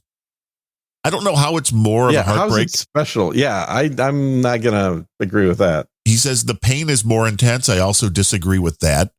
Because again, you're talking about... It's not been shown that black people have more pain sensors. Well, I think what Van Jones is saying is that black people overall don't have money. That's kind of racist, isn't it? It seems that way. Mm-hmm. It seems that way. He says the hope was so much higher. You have a community that came out in high numbers in 2018, huge numbers in 2020, expecting things to get a lot better. And instead, economically at least. Well, hold up. Didn't we not have a black president for like 20 years? Yeah. Yeah, I thought so. We had Barack Obama. It's already gotten as good as it's ever going to get, guys. It's only going to get worse at this point. Well, and this is the sidetrack, but I point to Barack Obama and Joe Biden as his great vice president. Yeah. Anybody that's complaining about the abortion situation in this country right now only has to look to Barack Obama and the Democrats who had the House, they had the Senate, they had the presidency. They could have made any damn law they wanted to. Yep. Well, they don't really have it now because it's too close in the Senate. You have people like Joe Manchin who won't vote. They don't have a super majority in the Senate. That's true. Which they did that because they could have just gone and passed whatever they wanted. Yeah. Well, and they also did overthrow a legitimate elected government in Ukraine during Obama. Well, he was doing good there. See, that's part of his legacy. Now, and that's when Joe first got his little grubby mitts into that country. This seems to me Van Jones catching himself, though, when he says that the black voters expecting things to get a lot better, and instead, economically at least, it didn't come true. It got worse. So it's like, oh, you're trying to make the case that other things are better, but is it? Is it really? What's better? I'm assuming, racial justice and all of this, because we were expecting a lot more from Joe Biden, but as far as the economy, it didn't come true. And he says, and I think Joe Biden has to take this very seriously. I don't think Joe Biden can take anything very seriously right now. But yeah, I do find it interesting that we still put a color of your skin meter on whether the economy is hurting you. But if we're going to do that, let's point to the 4 years of Donald Trump, where the economic situation for everybody, white guys like me, and also for black people, also for Hispanic people, the economy got better. Everybody was making more money. Nobody was left behind. Nobody was left out. Things were better across the board until Joe Biden came in on day one and said, this Green New Deal bullshit needs to be put into place. So let's attack the fossil fuel industry and make the prices of everything go up and then pretend it was because of Putin. The prices started going up way before any Ukraine actions. Oh, it did. From day one of a Biden presidency, things started to change for a variety of reasons. The main one being we're no longer going to be energy independent as a country. And when you're not energy independent, then anybody can charge you anything. I mean, I saw that. I mean, granted, I could have probably called 5 different AC guys out the first time this went bad. And the guy that my parents know that came out and, is doing the work now, I could have gotten a bunch of different prices. But when it's 100 degrees out, these guys are going to soak you. It's supply and demand. Now, if I had a cache of the coolant just sitting around, well, then it would have been cheap. But no, I didn't. And he had it. It's supply and demand.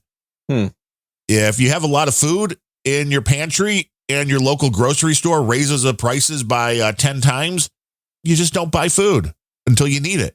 But it could take a while for you to have to go out and buy food again. But if you have the ability that you don't need it, then the raising prices don't really bother you. Yeah. But what you have when everybody needs gasoline and you're controlling it, well, and you go, no, we don't want to be energy independent anymore. So whatever we weren't buying from foreign countries, you now go, hey, you know what? We need some gas now. And they're like, oh, you need it now, huh? Well, sure. Of course the price is going to go up. I mean, I don't think Joe Biden understands supply and demand.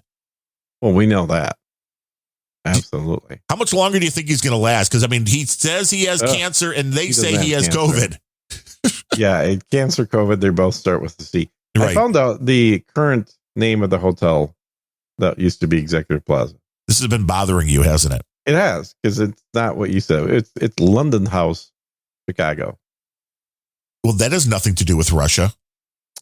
London House? Yeah, Russia House? I don't know. It's a house. Come stay in a house. I want to stay in a hotel. Why would you call a hotel a house anyway? Well, it's called London House, which is I guess a fancy hotel brand of Hilton or something. But I'm looking at, I looked through the photos and I'm like, yep, that's the view that I had, except my room was higher up than this picture. But oh, well, they put you in the penthouse, obviously, because you were a totally legitimate businessman. I was in Chicago for doing business things. And the whole website is a video when you open it up. Interesting. I remember back in the days you couldn't do this. Yeah, it used to be frowned on. It used to be done with, what was that technology used to be called? Flash? Flash. Oh, it was god awful. Uh-huh. It crashed your computer. Looks like a nice hotel, though. And it was right across, one of the images in there is of right down the river, like I said, and it's showing the 2 round buildings. I forget the names of these buildings, where the House of Blues is. What are those buildings called? Like the record stack buildings. Yeah, I know that's also, those are just mainly like parking garages, I think. No, the first 10 floors are a parking garage. The upper 25 floors are, I think it's a condo. That would make sense. They use that in a movie with a car going over the side. Yeah. But that's where the House of Blues is, right behind there. I saw Uncle Ted at the House of Blues. You said that before. Put on a good show. Came out riding a buffalo. Really? Yes. And not like at first, you're like, is that real? And then holy crap. Yeah. Was it real? Yes. So he carries a live buffalo for the prop for his show? Yeah, I guess. I don't think those things are tameable. I did not either. So I was like, I'm going to stay a little bit further away from the stage. Yeah. Every time I've been to like one of the national parks that has buffalo walking around there, they always tell you, even if they're like are standing there, you don't know what the hell they're thinking. And usually what they're thinking is they want to, hit your car with something. Yeah. That they want to commit massive damage to you. Even though they're used to cars and they're used to people all over the place, they tend to get aggressive. There are, let's see, do we have pictures here? Not necessarily of this particular show, but if you do a search for Ted Nugent ride buffalo, you will find pictures of him on stage riding a buffalo. That's nuts. Yeah, well, it's Ted. I mean, there's nothing that's not nuts about Ted. Yeah. I mean, he was probably the safest one by being on top of the buffalo. It's everybody in the crowd below that. Yeah, that would be dangerous. I just pasted that image for you, by the way. Let me see. If Ted, okay. I'm sure people are loving when we're typing search terms in. Oh, it is. Because it's exciting radio. This is great radio. We're talking about Uncle Ted riding a buffalo. We're talking about a hotel that Gene once stayed in that has changed names 14 different times, but it's still there. Now we found out once it's the stayed in London there. I house. stayed there every time I was in Chicago. I would stay there. There is the Gene Navtuliev suite that you can go to. That. Does Ted Nugent look a little bit like Adam Curry? Maybe a little. I mean, they're both tall. Yeah, tall people all look like. Yeah, I have a very clicky keyboard. I just have a really good noise gate. So, I mean, you don't hear the typing. I mean, we can put a mic on there, but if you stay in the Sir Gene suite, there is a hidden cache somewhere in the room, which is available if you like knock 3 times around the right part of the floor or wall, and a thing will come out. And I remember I had a Ukrainian female companion once there. A Ukrainian female companion. I mean, are we talking call girl, or are you actually talking a Ukrainian, or is there a difference in your line of work? There's a Ukrainian national. That doesn't answer my question, but okay. Okay, well, we had to go to the embassy. So there's a Ukrainian embassy in Chicago. And we had to make a short stop at the embassy. Is it corrupt? And is the embassy corrupt? Yes, it is. Okay. Like the country. And I remember I had to drop her off at the hotel because she was super tired. And well, after spending a day with you, I can understand why. I went out partying. Yeah. Yep. But she had a killer body, though. Holy shit. I mean, she was cute, but like the body was the killer thing. Met her when she was 19. And you were 106 at that time? It was the appropriate age for a female. We've already discussed that between 19 and like 22 is your... Yep, that is the sweet spot. Once you're past college, Gene's like, oh, no bueno. No bueno. But I posted in the link to the Ted pictures on top of his buffalo. Yeah, that's cool, man. But yeah, for Van Jones, man, I feel so bad for you. He had a white buffalo in some other pictures. Do they change the buffaloes he's riding, or probably the Great White Buffalo? I think there's certain tribes that would take not kindly to riding white buffaloes around. Yeah, I could see that. I mean, it would probably be cultural appropriations. The buffalo kind of makes him look small. Well, because the buffaloes are big. Yeah. My favorite type of steak, or actually not even steak, but meat in general, I really like. I just had buffalo meat yesterday. Made some yesterday. Made buffalo hamburgers from Ted Nugent's Buffalo. Nice. Yeah. Had to pay extra for that, but it was worth it. Well, Ted's got a place down there, so I mean, you never know. That's why it's Ted's brand buffalo burgers. Absolutely. We have more exotic animals here in Texas than the whole continent of Africa. That doesn't seem right. No, because they've all been hunted down to extinction in Africa. Here, there's a whole shit ton of them. Is that, I don't know if that's a verifiable number, a shit ton. Shit ton is a technical number. Shit ton. For. We have herds of 3,000 springbuck. They're just roaming. I mean, well, I know there's like Texas. Conservatories and there's the places that people they're go all to for hunt. Food. They're not. Yeah, hunt. That's what they're for. But they're. I mean, they manage them very well so that they're a thriving population density, and the amount that is culled by the hunters every year is the appropriate amount, not what it is in Africa, which is overhunting. And in Africa, they have to deal with predators. And when they're living in a preserve, there's no predators for them to deal with. The predators are all living on a different preserve. It all makes sense. Yeah. But conservation, man. One of the parks that I used to be a member of, I haven't been there in ages, so I'm sure I'm not a member because I don't pay for it anymore. But I want to say it's 3,500 acres or something like that. It's a nice little spread of a private property ranch thing. And this one isn't for hunting. This is strictly for photography. And you can drive through the park in your car.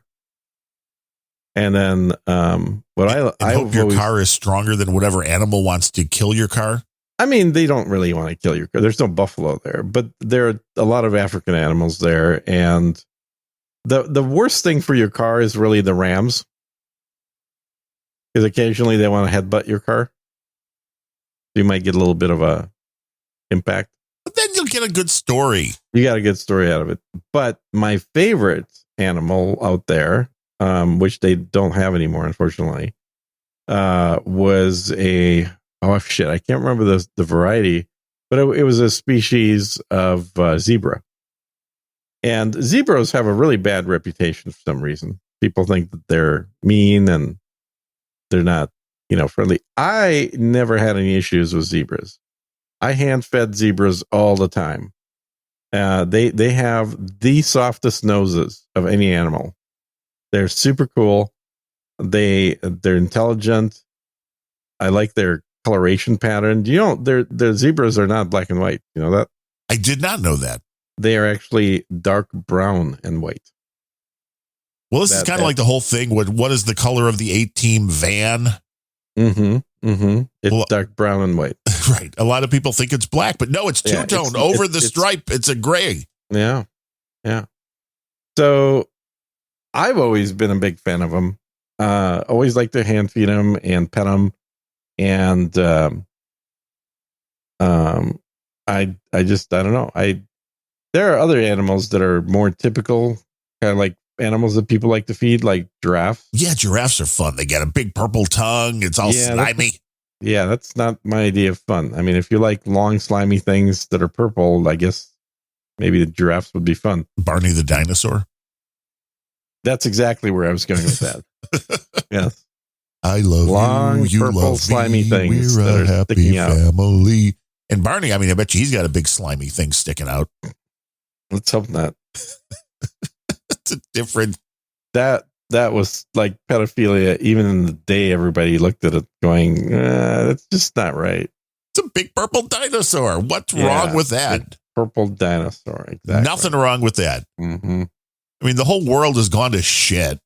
I mean, if you saw if anybody paying half attention to the news has seen at least part of the video of the two families now fighting at Disney World, which I just think it's hilarious. I haven't seen that video. I mean, it's all over, man. It's all over.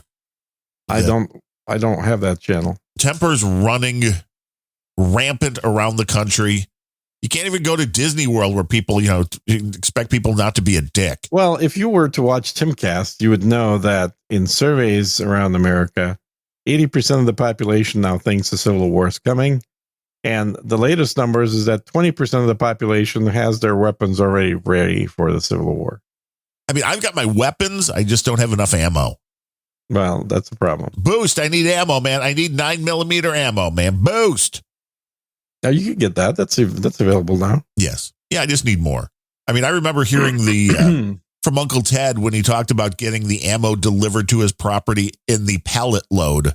Mhm. I would love a pallet of 9mm just to show up. You can order it. You know, I mean, I don't want to pay for it.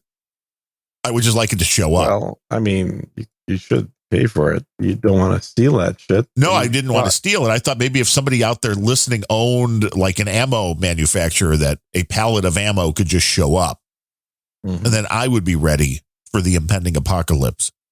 If it showed up. If it showed up, right. Yeah. If not, Yeah. I mean, I've only got a couple hundred rounds and then we're screwed. Hmm. I mean, it's enough if somebody breaks into the house, but it's really not enough for the impending civil war. Yeah, that's 200 rounds. That's probably more than the average Ukrainian soldier. Well, I mean, they're corrupt. They can just trade those bullets for, Have you seen food. the video? I don't know. I posted on Nojan Social the video of the Dutch reporter going through a American weapon bazaar No. in Ukraine. So it's literally set up like a flea market, except on the tables instead of junk, you have AT4s, you have RPGs, you have all variety of American firearms, and then on the other side you've got tanks. You've got, I mean, it's just literally you could buy anything from an armored personnel carrier to a any variety of American tech weaponry gear that we're currently paying for to have shipped out there. It reminds me of an episode of MASH where they went out to the black market to buy back their own stuff. Mm-hmm. And they had all sorts of Blitz says the Stinger missile swap meet. That would be a great place to go. Yeah, that's hilarious. I mean, I only have a 9mm. I mean, can I get Stinger missiles? Is that legal here in the outskirts of Chicago? I mean, in Chicago it probably is. Yeah. Because I don't think your mayor disallows that. true, they would not want to. Well, they would prosecute me because I'm a white guy. Mm. But otherwise, I mean, Stinger missiles in a NASCAR race on the city streets, what could go wrong? Right? Now, I would pay to watch that. It's like, this is Death Race all over again. Death Race 2000, David Carradine, one of the best movies ever. Like, this could be Death Race 2023. NASCAR returns. Have you seen Death Race 2000? I don't think so. I think it was made in the early 80s, maybe late 70s. I might have then. David Carradine plays one of the racer dudes, and it's literally like a race, between people that are going to get killed. It seems like a dystopian future that finally got here. Yeah, I think so. But you have to still watch The Bear. I mean, you'll enjoy The Bear. And you'll be like 4 hours, and you'll be like, damn, I wish there was more of this. Oh, I'm sure. I'll watch it. I just haven't really gotten around to it. The worst thing about the show was like the last 5 minutes of the season. Otherwise, it was a great series. Okay. So let me ask you a question. Okay. Yeah. Is pimping easy?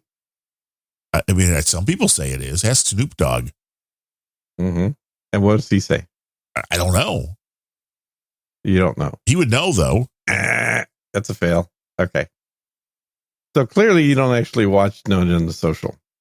Rarely, no. No. Yeah. I mean, I'm there. Rarely. I interact. Yeah. But I mean, I figure people hear enough of my crazy rantings to in the audio format. Do I really need to bring those to the text format? Well, I mean, maybe. Maybe I should just start doing like that's where all the Ukrainian news that I post happens to live, but okay. Maybe I should do like little 5 or 10 minute videos and post those to No Agenda Social. Yeah, people would love that. It would be like a little daily update. Mm-hmm. I mean, I think I follow you on No Agenda Social. I mean, you're Sir Gene at Sir Gene, That's right? correct. I'm not.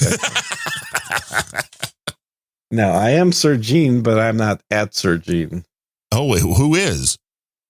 I don't know. Is there a Sir Gene? I don't know. It'd be funny if there was. It would be funny. Now that you can't sign up, it's not like people would be like, I'm going to go grab that. There is a Sir Gene, but it's not me. Are you sure? It could just be a split personality thing. No, it's my pet snake is Sir Gene. Oh, well, that's good. Yeah, at Sir Gene. So I'm at Gene N. See, I don't understand what that means. Genin. Genin. It's confusing. Yeah. Genin. Genin. That's Genin. Right. Surging. A lot of people call you surging. Like surgeon. Yeah, I think that's what the auto text to speech converter calls me. Yeah, I don't get the we need surgeon. Better. I'm a surgeon. AI that CSB just sent me a little clip of the transcript because he's working. Now, I guess if you go to podcastindex.org, it's going to be if a show has a transcript, there a button will appear on the episode over on Podcast Index. You could just download or look at transcript. Yes, which is interesting if you're trying to get a concept on like what a show's about. Yeah, sure. So that's a really cool idea. But he sent it to me, and it was where I had mentioned CSB, and it shows up fine. CSB, all capital letters in the transcript. I'm like, but every damn time I say RANDUMB, it screws it up. It never comes out correct. That's because it's not a word. Well, but neither is CSB. CSB is just a series of letters. Right, but that's when I see, but I spell it out. That's what I'm saying. When I spell it out on the podcast, so people like, I say, hey, random thoughts, RANDUMB, it never shows up as the correct letters. It's always like an UM is in there and like BEE. It's like, come on. We need better AI. And the other funny thing is with the the Adobe AI. Yeah. It spells Darren O'Neill differently every time. Darren and O'Neill. Can you at least pick one? I mean, I get it. The names. And O'Neill. Dare and O'Neill. I mean, that seems easy enough. I mean, I know you can spell Darren, DARREN, as I do. You can spell it DAREN, I guess. I've seen DARIN. DARON. I've seen, They're ON I've seen as well. O'Neill, of course, there's O apostrophe. Oh, Hillary's running again, and she looks younger than she did last time. Well, they put her in a tube or something. ONEAL, then you've got NEILL, then you've got NEIL. People really get confused with the two. They also L's. gave her blonde hair. Really? Is it a new younger? Is it Chelsea? It looks like more of a Chelsea looking Hillary. Wow. Maybe she's morphed into her kid. Ooh, adrenochrome. Yeah. Ooh. Yeah. I hear they do that. Those people. Those people. You mean lizard people or white people? I don't know why you're insulting lizards all the time. Just because No Agenda Show has taught me that the hoi polloi is usually lizard people. You're missing videos of farming chicks getting sprayed with water in white t-shirts. Oh, well, that's something people should be pointed to. You should post that on No Agenda Social. I did post that on No Agenda Social. You have some great content there. I mean, people should follow you. I have the best content there. People should follow me. If you're not following me on No Agenda Social, then you're missing out and you're not giving me enough numbers. So you should be following. How many people are following you on No Agenda Social? 1.1 thousand. 1.1 thousand. That is that a lot? I don't know. How many people are? I think you're the most followed person on here. What are your numbers? Adam and John, of course. Outside of Adam and John, obviously. Those were automatic, though. That doesn't count. I believe Dame Jennifer still has me beat by quite a bit. Really? Yeah. Okay. I've got 1.8. Yeah. So you got way more than me. But Dame Jennifer, rightfully so, has quite a bit more here. Where the search never works on here. Dame Jennifer. What's her name in the thing? It is just Jennifer. She has also 1.8. Yeah. I finally caught up. I'm going to overpass both of you guys. She has, I doubt it. She has 1838 and I have 1843. Wow, take that. I told you were one of the most other than Adam and John, obviously. Well, obviously, because it is their backyard. And we are just honored to be able to play in the sandbox and get the trolls riled up Mm-hmm. and do the shows. Well, she follows me anyway. Well, so she has good taste, Gene. I think so. Yeah. Or was just followed you so she can remember So her block. you are later. incorrect, though. She has way more followers than you. She See, has 2,050. Wait, no, that's not what. Yeah. No, she has 2,050. Where are you seeing this? She's following 1838. Oh, see, yes. Okay, it's the next line down. Mhm. Oh, I'm deflated now. Yeah, you are. I got Sure. beat. Jennifer beat me, man. Yeah. Yeah. I don't know That's why. right. That's so mean. I was just That's trying right. to I'll win. catch up and overpass both of you guys soon. Yeah, this says you. Well, I'm the only one posting on here. None of you guys are. Wait, we're supposed to post? Yeah. I The don't last post understand. that Dame Jennifer did was January 19th. Well, I mean, she's probably busy. Mm-hmm. People have things to do. I mean, I guess you don't, but you got Oh, plenty, yes. I don't, says the guy who lives in the basement that Plenty doesn't of- work. plenty of good content. But here we have, this is the lovely and talented Dame Jennifer. So, what's pissing you off this week? That's Yeah. pretty good. Yeah. Yeah. Or Why all the rage? Why all the rage? we Is don't that use for those. Bemrose? You did that one or what? We don't use those enough. I'm Planet Rage. Yeah. Oh, on the Planet Rage? Well, I can't hear that show. At the beginning of the show, with the female voice that comes in over Fletcher's screaming guitar, is Dame Mhm. Jennifer announcing us, which I like. And I should Mhm. really ask her to do that for this show too, just to have something like, well, here's Darren O'Neill and Sir Gene. Because I hate the whole always having to come in and be like, hi, I'm Darren O'Neill coming to you live from a Bugger D. But it's much easier if you have somebody else do the intro and then you can just start talking. The Planet Rage intro is long. I get that. But it's Fletcher. We can maybe cut it down. I think our intro's a little on the long side. It's just borderline. It's like 10 seconds. Yeah. I kind of like the 5-second intros. You're like, hey, here it is. We're going to put you right on here. And then it's like, doesn't work. Shit doesn't work. And then you're into it. I can barely remember my co-host's name when I do Sir Gene Speaks. Well, don't you do that by yourself? I do. So it's like, which personality are you talking to? Dude, what do you mean? No, I don't do it by myself. I do it with Ben, the dude named Ben. It's the enhanced Sir Gene now with dude named Ben. Yeah. Until we come up with a new show title. And then it'll split off into a brand new show. And I'll continue doing Sir Gene Speaks by myself. They're saying the Sir Gene Speaks intro is about 5 minutes long, according to Morak. Clearly not listening to the show and saying bullshit. Which is The okay. intro is literally 5 seconds. 5 seconds long. Well, I mean, Yeah. if you like Sir Gene's show, you want to support Sir I know. Gene's show. I noticed that you and Bemrose didn't mention any of the donors last week, which is okay because We couldn't find them. there were none last week. Well, that's why. It was not a single one. Yeah. Van And Jones says which that is- this economy thing is really hurting the black community. It's hurting the podcasting community. Probably. I mean, my stance on it. I don't think people ought to donate. Right. No donating, which is why, again, our top donator today, $25, Sir Joshua the Historian. Yeah, he was a guest on my last Sir Gene Speaks, in fact. Did he donate to that show or No, he stopped donating to that once he became a guest. Well, that's I guess that makes sense. I mean, I've kind of stopped donating to you since I became a guest. I think you donated once to Grumpy Old I Bags. donated more than once, but yes.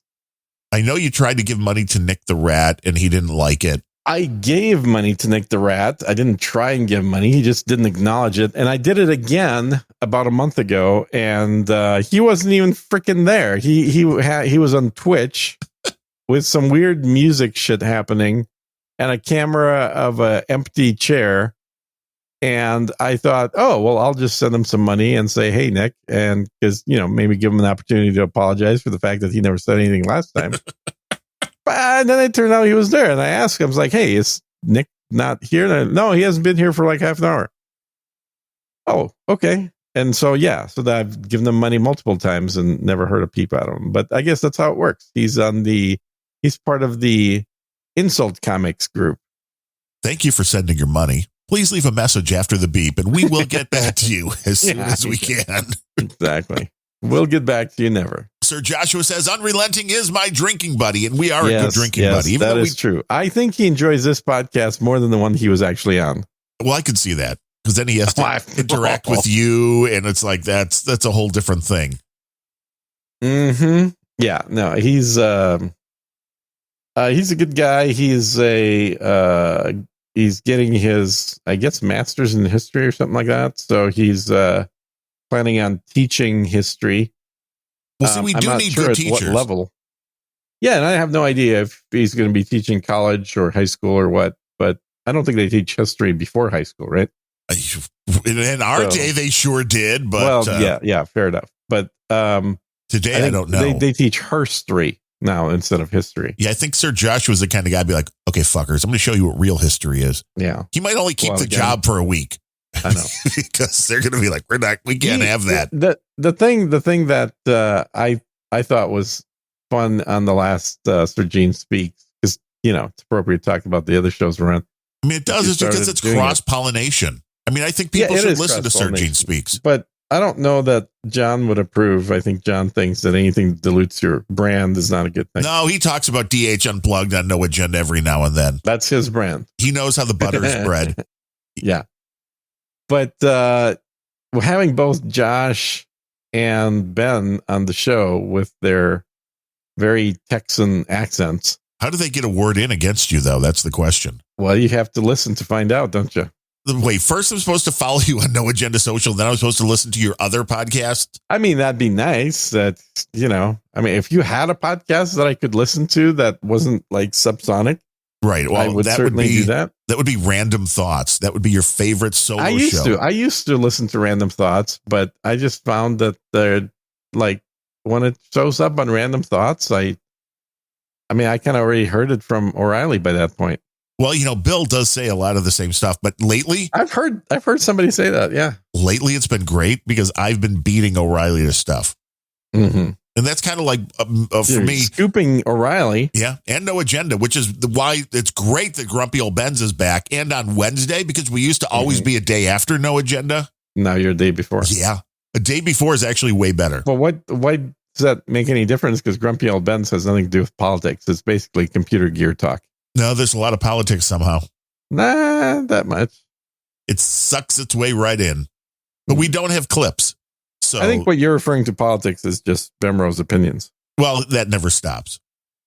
I mean, you noticed that last week on Unrelenting with Sir Gene and Sir Ryan Bemrose. Yes. There's a lot of No Agenda sirs around here. There's too many. And on the episode that we just recorded, the last episode of Sir Gene Speaks was with Sir Gene, Sir Ben, and Sir Josh.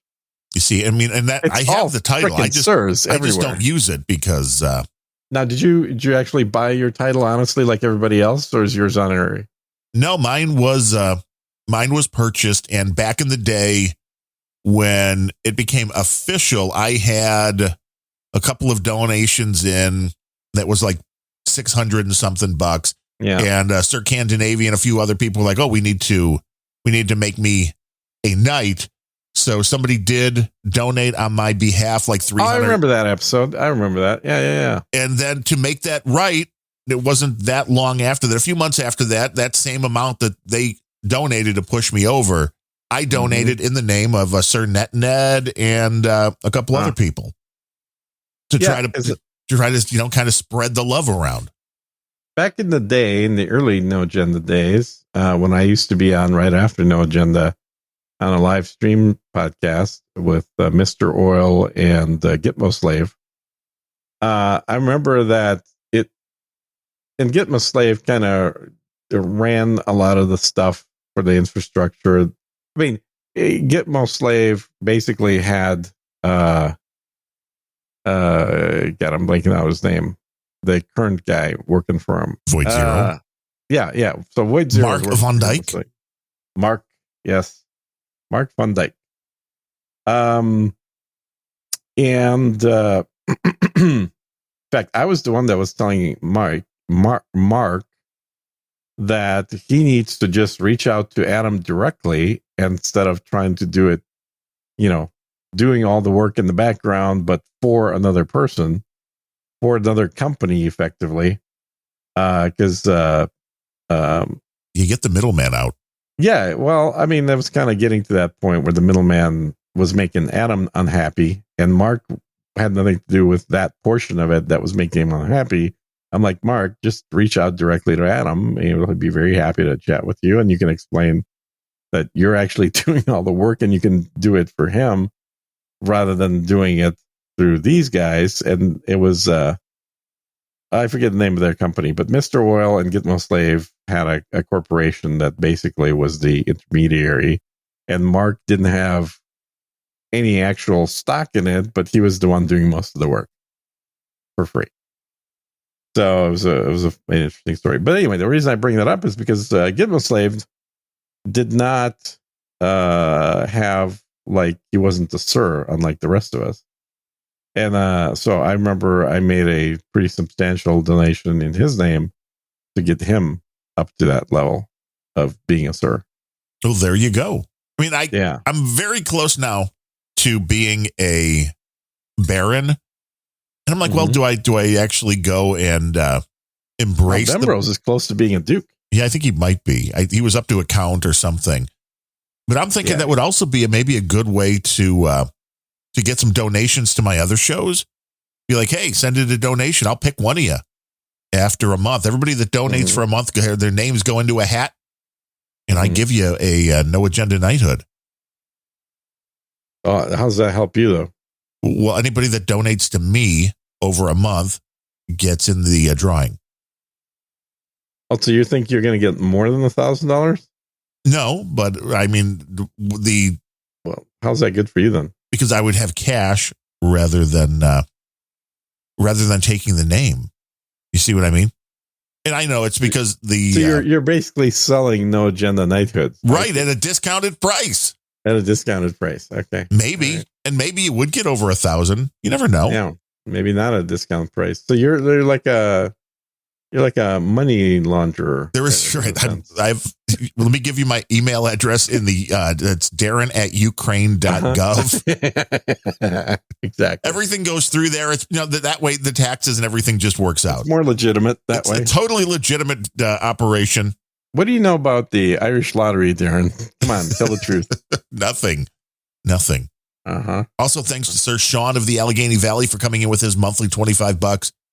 Nice. And I looked the podcasting 2.0 for Unrelenting. I mean, we had a couple from Amducius, which was nice, just boosting during the show. But over the last 2 weeks of Unrelenting, 12,562 sats, which is $3. Yeah. Over 2 weeks. That's awesome. Well, to be fair, that's just for me. So I got $3. You got $3. No, I didn't even see it pop up. What I saw a donation from you to Curry and the Keeper. Right. That was what, 60,000 sats or some shit? Yeah, 66,666. Yeah. That's a lot of sats to be thrown out there. I just wanted to say a happy birthday to Tina. And yesterday, Wednesday, rather, was 2 years of Rare Encounter, Cold Acid, and Abel Kirby's podcast. Oh, congratulations, guys. And I sent them because they have a website that tracks how many sats they've gotten from people, and it's a leaderboard that adds on. And our buddy Boobury was at like 330,000 sats or so over the time. What is that, like $1? No. I sent him 350,000 sats, which was like $80. $80. Wow, yeah, that's pretty good. But I figured, unfortunately, by the time they take that out, it'll be $20. It's not that bad. I mean, really, if converting it out of the Lightning to the Bitcoin, that is the biggest hit, no question about it. But it's not horrible. And as I said on a previous show, when more and more people start accepting Lightning, hey, if I can get NordVPN with Lightning, I'm sure there are other services and other things you can buy directly with Lightning. As more of these payment processors add that to their line of what they accept, that it'll work out pretty well, I think. But I had to give a nice shout out to Tina. I mean, she is the podcasting, as we talked about earlier, just coming up in the ranks strong. She is podcasting. Yeah. Does a hell of a job. Yeah.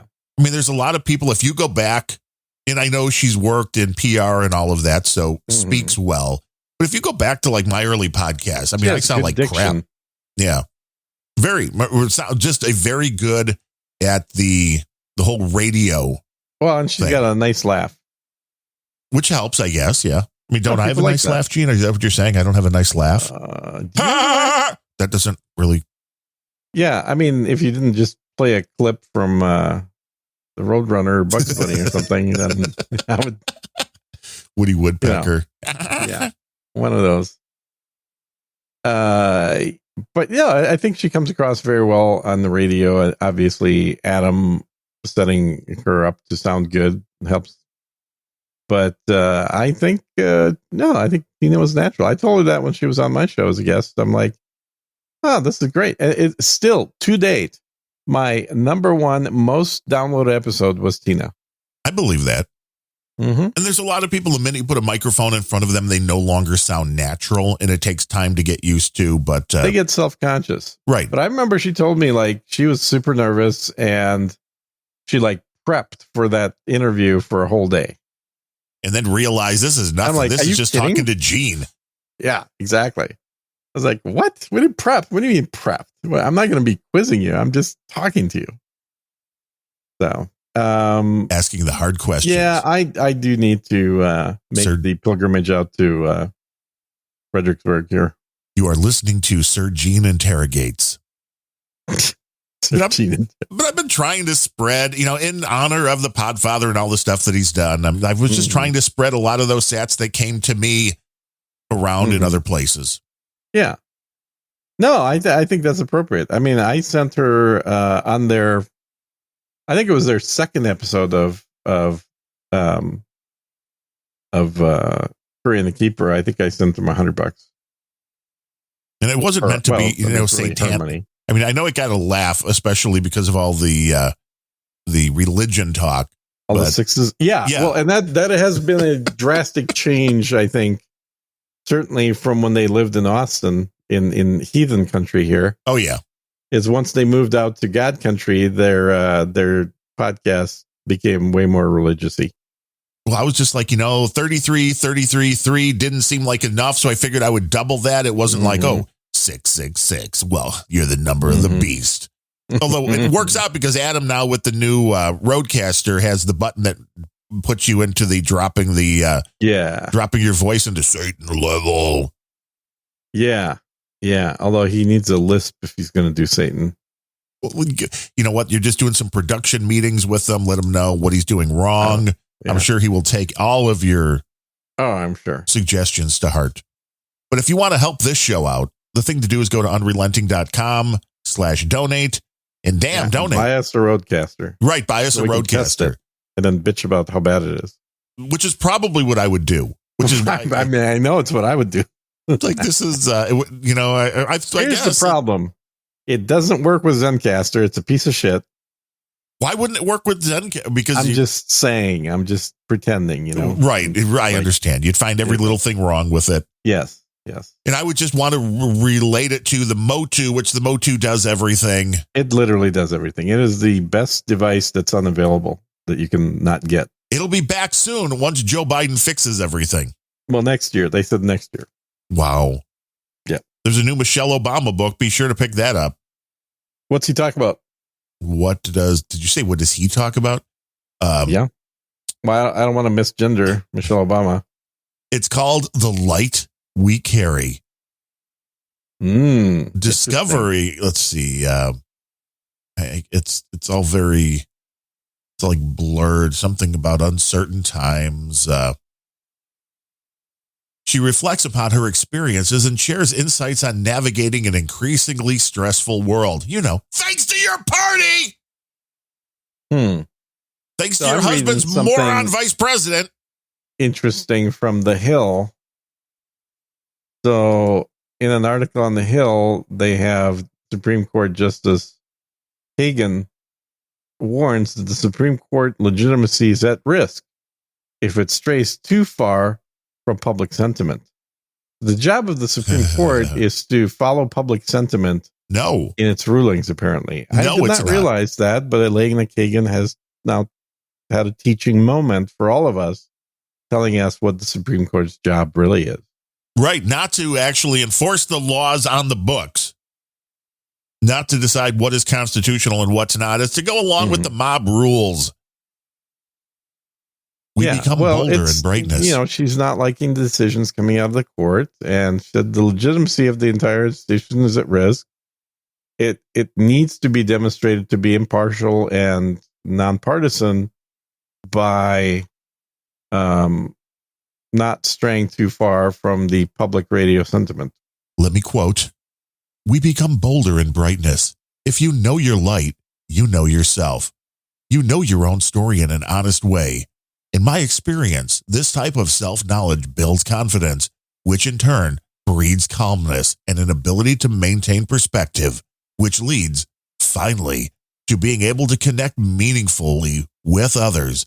And this, to me, is the bedrock of all things." End quote. Well, I think that's a sentiment a lot of trans people have. Give us a little coffee house snaps. I like that better than the cat calling. But either way, it works. Oh, you got yeah. That's right. Either way, it works. So, I mean, everybody will want to be rushing right out to get a new Michelle Obama book.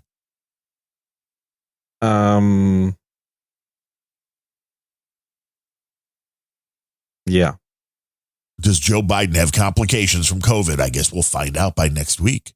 We may have President Kamala Harris by next Friday. We may, you never know. I think she's already technically been president once, so this will be her second term. Well, when they put Joe under. Yeah. You got to pass the reins over. Correct. It's a beautiful thing. I'm just counting the number of days left in his administration until the country is in complete ruin. Is there a chance for a comeback? How long is it going to take? 100 years. That's kind of a sad thing because, we're not going to be here in 100 years. Well, you may be. I might be. I kind of doubt it, though. I don't know what your alien lifestyle genetic makeup calls for. I don't know. I don't question anything anymore. Lots of Bulgarian yogurt. Yeah, that's the secret. How you could live to be a 642 if you just have Bulgarian yogurt. Noah lived to be 1,031. Well, he had that big boat. He did have the big boat. He had all those animals. Yeah. Methuselah lived to 680, 683, something like that. Some people want to take the Bible literally. And there's some problematic things in there for a literal translation. Although a lot of those people go, it's just because it was translated poorly from the original. Well, I don't know. A lot of that is also in the original. You got to believe what you got to believe. Yeah. I mean, there's some historical knowledge in there. Just show up at Gene's house. He will school you and give you an ice cold shot of Russian vodka. Platinum. Yeah. Platinum. Standard. And what would you like? Throw some steaks on the Barbie too? Is that when people come out and hang out? Shrimp on the barbie. A nice big buffalo steak. I mean, do you keep a buffalo in the backyard just to slaughter when you need to? Just to slaughter. You know that scene in Apocalypse Now where they slaughter the buffalo? I remember that vaguely. I haven't seen that movie in You should rewatch that scene because that was the shot live. That couldn't be made today because that animal was actually killed. Like, how dare they? How dare they show How dare things they that kill actually the animal? happen? Yes. I mean, that they were going to kill anyway, probably to. No, they weren't. But they may have. But when they were trying to come up with what they're going to do this big sacrifice scene with, I guess, I don't know if it's the production crew or just people that were there, it was like, oh, we've got a perfect animal for this. We know exactly what we're going to do. And the American, I guess, crew did not realize that these guys were actually going to chop the head off the buffalo while they're running tape. As they're running film, not tape, film. Yes. Right. Well, yes. So that was a one shoot that, you have one chance to get it right kind of thing. But they did have multiple cameras running. So they did get from a couple, but it looks very disturbing, I think would be the word to use, even though technically it's probably one of the fastest way to kill an animal. So it's not going to feel any real pain because you're severing its spinal cord as within like microseconds. But it looks quite gross when you literally have a live animal standing there and you chop its head off. Gee, who would have figured that? I don't know. I mean, we're just not used to it. Like, I'm sure people that do it for a living are totally used to it. Well, that's it. And there's... And I think it's probably arguably a cleaner way to do it than what we do in the U.S., which is electrocuting cows to death, which doesn't always work before dismembering them completely. Yeah, I think there's something to be said for knowing where your sustenance comes from and understanding what is being done. Mine comes from buffalo. But you're not killing them yourself. No, I'm outsourcing that. Always a better job to do. Leave it to the experts. Yeah, I'm outsourcing the growing, killing, packaging, and even delivery. Everything short of the my eating. house. Probably the cooking on a lot of the. I do cook the buffalo myself. Well, at least that part you've got handled. Yeah. And the buffalo is, like I said, the thing I really like about buffalo is it's the appropriate amount of body fat to where you can cook it on a skillet without butter in its natural fat. But the fat content is low enough that it doesn't taste like a cheap burger. Because cheap burgers always have high fat. Well, yeah.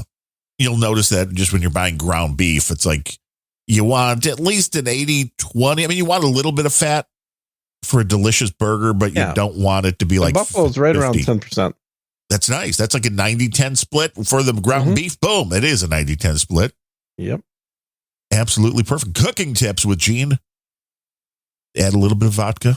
We're all having a big barbecue at Gene's house. Do that because the vodka is extremely combustible. No kidding. Don't put it anywhere near the... Don't put it next to open flame at all, ever. Do not spray it on the grill. You can use it as a lamp, like in an oil lamp. I've done that in the past. If you have an emergency lighting need. I mean, if you have an oil lamp that needs to get running, you're out of oil, you could put vodka in there and it will still work. No wick required. It just, the evaporative alcohol from the high quality vodka will just burn naturally without a wick. Is there a Sir Gene Speaks this weekend with Dude Named Ben? Yeah, we do it every week, dude. Really? It's a regular show? It's a regular weekly show, amazingly. I'll have to check that out. Does it run on the No Agenda stream? No, I don't think so. I think it does. I've seen Sir Gene Speaks on there. I think some prick that's in charge of that decided to boycott it. You were probably banned. Run it. Huh? You were probably banned. I might have been banned, and I have no idea why. But as far as I know, it's not on the No Agenda stream. Free Sir Gene. Free Sir Gene. It will be back next week.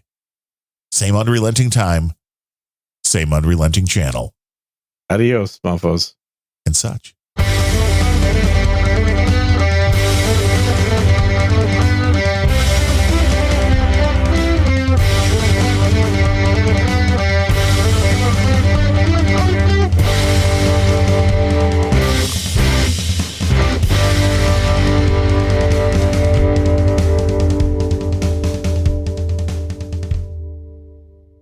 They have the softest noses of any animal.